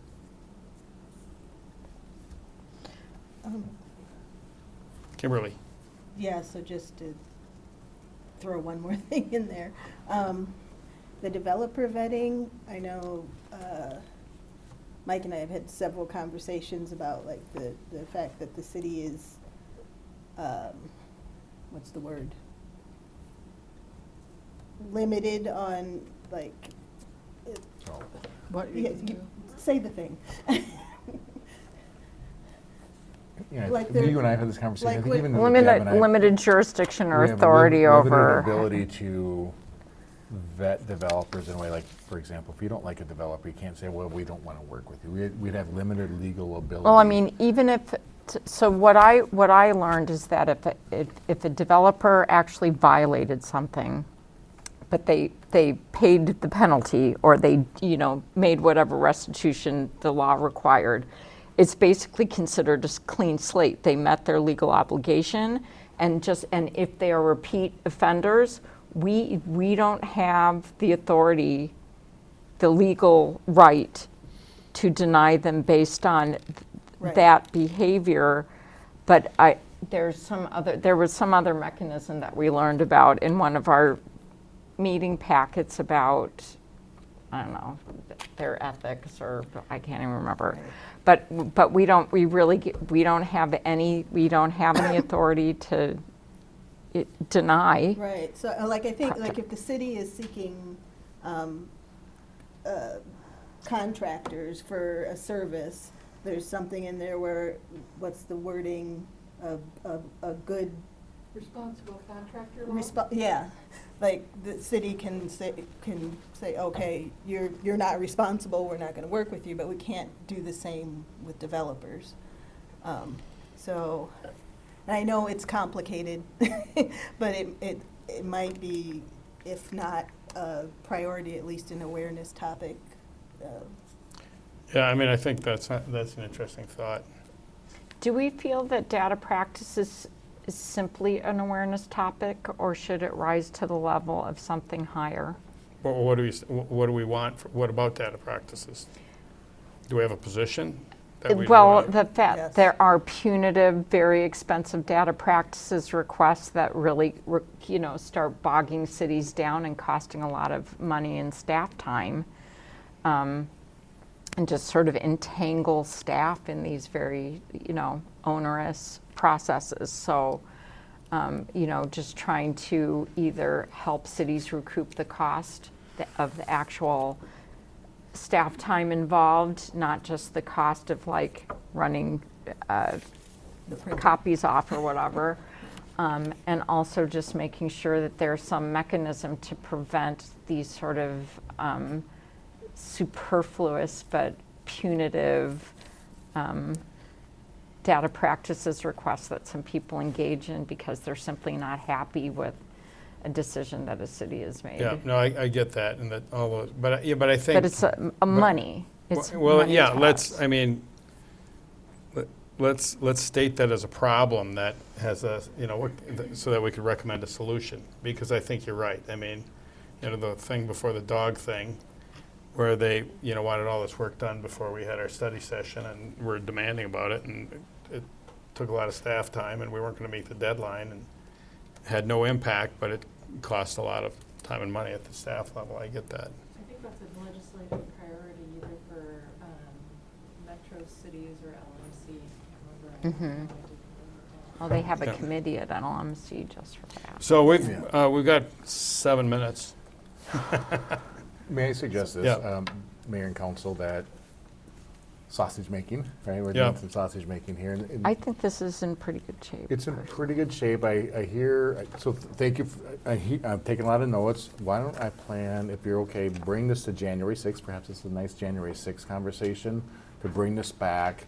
We are meeting with our legislators on January 10th, and So it'll be quick. We'll have it pretty frame, we'll frame up a new version of the legislative priorities based on comments made here this evening. You'll have another chance to look at it in January, and if we need to move some things around, strengthen some things, if we didn't capture this as we heard tonight, we'll want to get that feedback from you. And I would just add that this is not easy, and I say that in, Brad and I have gone to these MLC meetings for months, and it's taken that group of 18 cities meetings and meetings and meetings and conversations to hone in. And we're on still not legislative there. priorities, and it's still not there. So Yeah. I think this is part of it. We're living in a different political time where some of these issues are harder perhaps than years past, but I do think in my opinion, it's important for you to come together on legislative priorities, also for staff's benefit, because there are times where once you adopt this, what your legislative priorities are, it's helpful for me and staff, and I think for our staff members that get a little more intimately involved in the legislative process. I think of Julie, and even like with our Chief Fox with EMS issues, because we go to the legislature and we get asked. Minnetonka is seen as leaders, and oftentimes I get asked, well, what's Minnetonka's position? Yeah. And what is Minnetonka's priorities? And it's going to be helpful for me and our staff to really say, this is it. And so I think there's some time in January, that January study session, to just go through this a little bit more. It's getting later, and come with some fresh minds on January 6th to really kind of hone in on it. I think that's good, Mike. And then if I could ask, rather than wait for the staff report, if you could kind of take your notes, summarize them, and share them with us before then we can maybe noodle this, over the holidays and come back, and so we can have a good focused discussion on the things we like or don't like. And the staff report coming out on Thursday is fine, but if we had a couple weeks to think about it and cogitate on it, we'll do a better job. Sounds good. Any other additions, council? Hearing that's okay as a path forward? Yeah, I think that's good. So the next item is, we have these council representations. Is that the next list? Correct. Yes. The next thing, Mayor and Council, is the 2025 council and staff appointments. Thank you, Sarissa, for pulling that up. Very quickly, on the right-hand column is the staff participants. And so staff has gone through these assignments. We as staff have updated this, and we bring this forward tonight for your turn to take a look then on the left-hand side for your council and other representatives. So that, even though it's titled 2025, staff is 25 filled in, and what we'll need from you, Mayor and Council, is where you want to be in these committees and assignments. And what we would do is, once you have the conversation tonight, you can decide, you get to have that conversation amongst yourselves. We will update this and bring it for council approval in January, because those appointments will be important for next year. So what I want to say, the advantage that we have this year that we didn't have last year is we have no new council members this year. And I think anybody who wants to stay with what we've got, or what they're doing, they're welcome to do that. I think that's appropriate. If anybody wants to do something different, or if we want to swap out something, I mean, if there are some changes that you'd like, I think people can identify that tonight. And then there's one question that Mike and I talked about, and this, I don't want to be targeted in this, but I want to be reasonable, is that we've got a couple of places where we've got a member and an alternate. And I've kind of picked up from anecdotal comments that, boy, Minnetonka's really well represented on a couple of these, where we had Kizzy, Kimberly, and Mike. I mean, we're kind of over-represented. So the thought that I have, and want to share anybody's opinion, is that, okay, well, we can have alternates, that's great, but we shouldn't tag team, and we shouldn't all be at the same meeting. You know, if the member's going to be there, the alternate doesn't need to be there, and vice versa.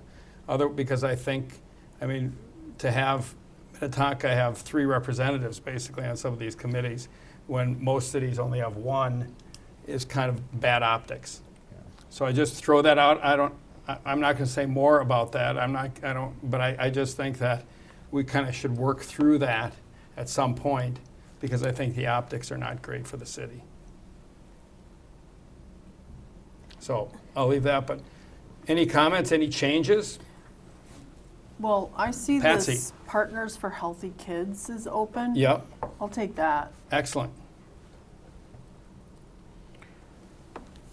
I like mine, but I'm willing to entertain any swaps except for the I-94 Corridor Commission, because I 'Cause did you're the promise chair. to continue to be the chair for at least 1 more year, because we're in a little bit of a transition Okay. time.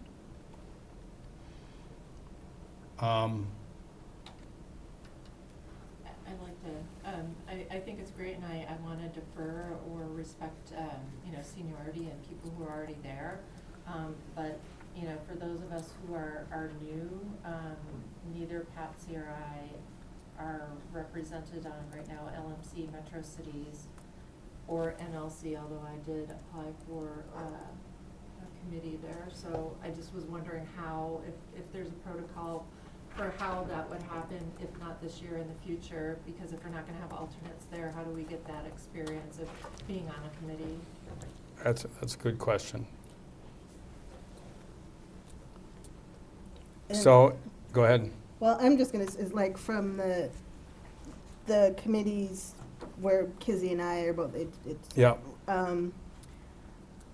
It's been my experience, like, we're not the only city with more than 1 representative, and we only get 1 vote. Okay. So I don't think Okay. it's a problem having more than 1 person there, and I think it's beneficial to be present and actually hear what's discussed. But that's.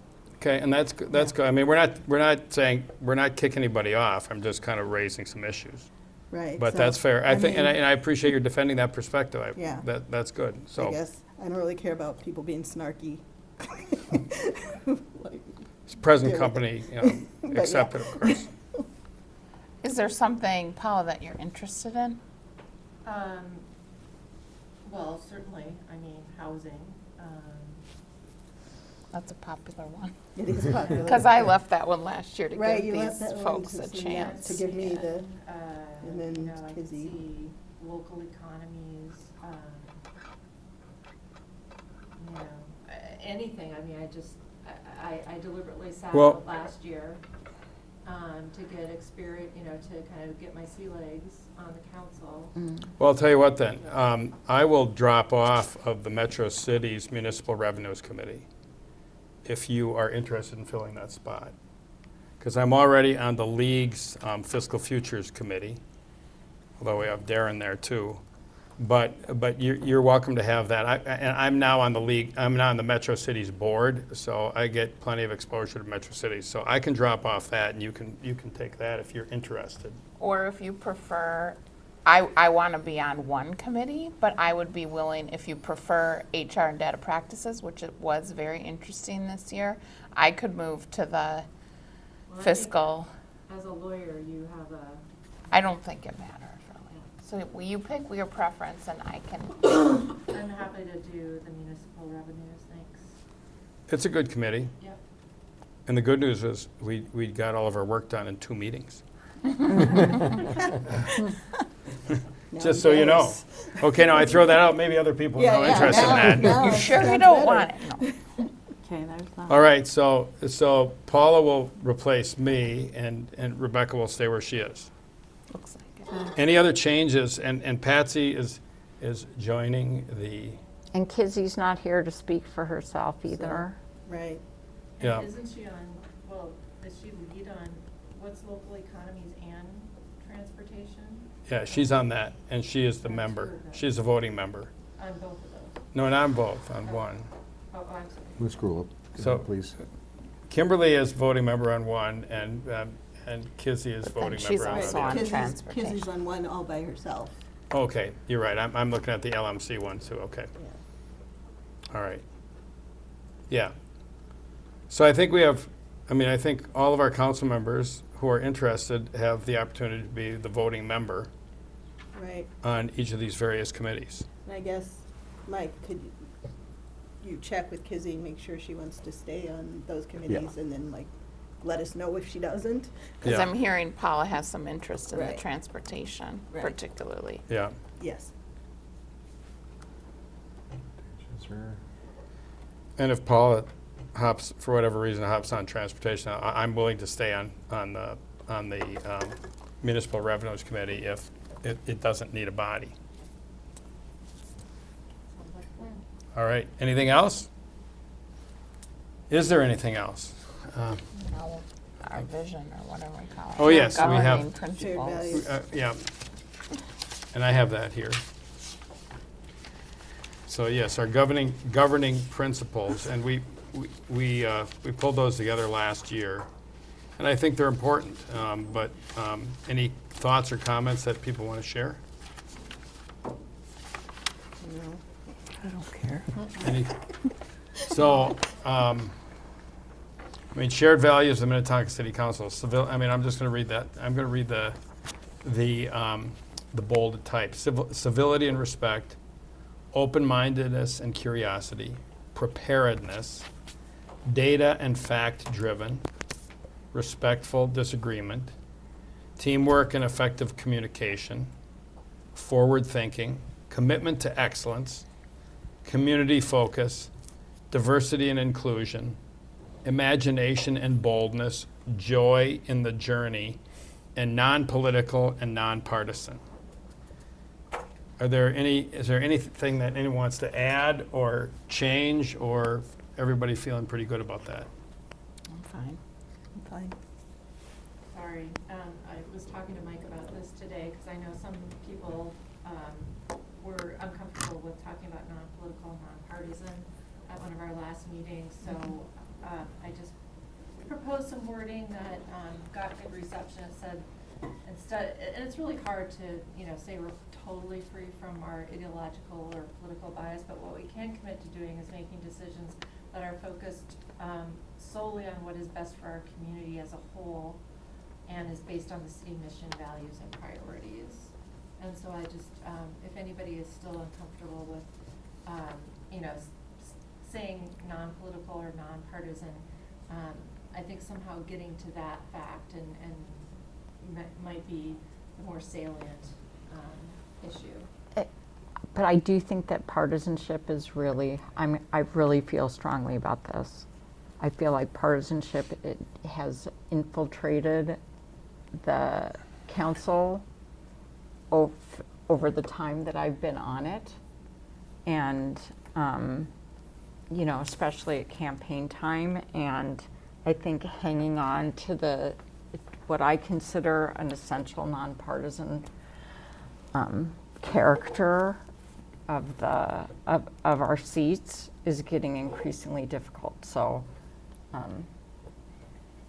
Yeah, I mean, I was one of the people that raised was the person that raised the concern about the nonpartisan and non-political wording. It didn't seem like maybe there was a consensus around that. So, I mean, I do appreciate the wording you came up with, and I would be fine with that. But I don't. So I'm not It's not going a to hill you're I'm gonna not die going to on. keep us here all night. no, over it. so we're not going to stay here all night. So that's you don't have to worry about that. So Paul, I'll tell you what. That's fine. It's I appreciate your offer. So what I would recommend is this: share that with Mike, and let's also have that come back to us and we can decide if we like it. Because I think being nonpartisan is a commitment that we make. That doesn't mean we are nonpartisan. That doesn't mean we're not partisan people. right. It means that we check our partisanship and our party membership at the door. Yep. It has no place in the council chambers, in my view. Now, not everybody agrees with me. I've talked to other elected officials. I have a friend who's a mayor, and he said, well, there's no D or no R by my name on the ballot. And I tell him or her, I don't want to tip it off too much. You are a very partisan person who holds a nonpartisan role. Mm-hmm. Other people are nonpartisan people who have nonpartisan roles, and who hold nonpartisan roles. There is a difference, and we all exercise our partisanship in different ways. None of us has no views on party, but we are focused on the city, the business of the city, and we check our partisanship at the door. And if we don't, we should. Mm-hmm. So I think your statement is good. Let's put it and let's think about it along with the notes from this meeting, and then when we come together, we'll make a decision on whether we want to change that wording, if that works for everybody. Just to be clear, this will come back on January 6th? Yeah. Okay. Yeah, just the last one. Just the last one. I think we're in agreement on 1 through 12, and we may tweak number 13. Okay, thanks for the clarity. All right. Yeah. All right, are we done? Can we go home? I think so. Thank you all. This was a heavy lift tonight, and I want to thank staff. Thank you for being here. Thank for putting up with us. Council, good job tonight. A lot of stuff. Mike, everyone did a great job. Go home and go to bed. Thank you, Council. Appreciate it. Happy holidays, everybody. Happy holidays. Happy Happy New holidays, Year. everybody. I'm sure we'll be in touch before then.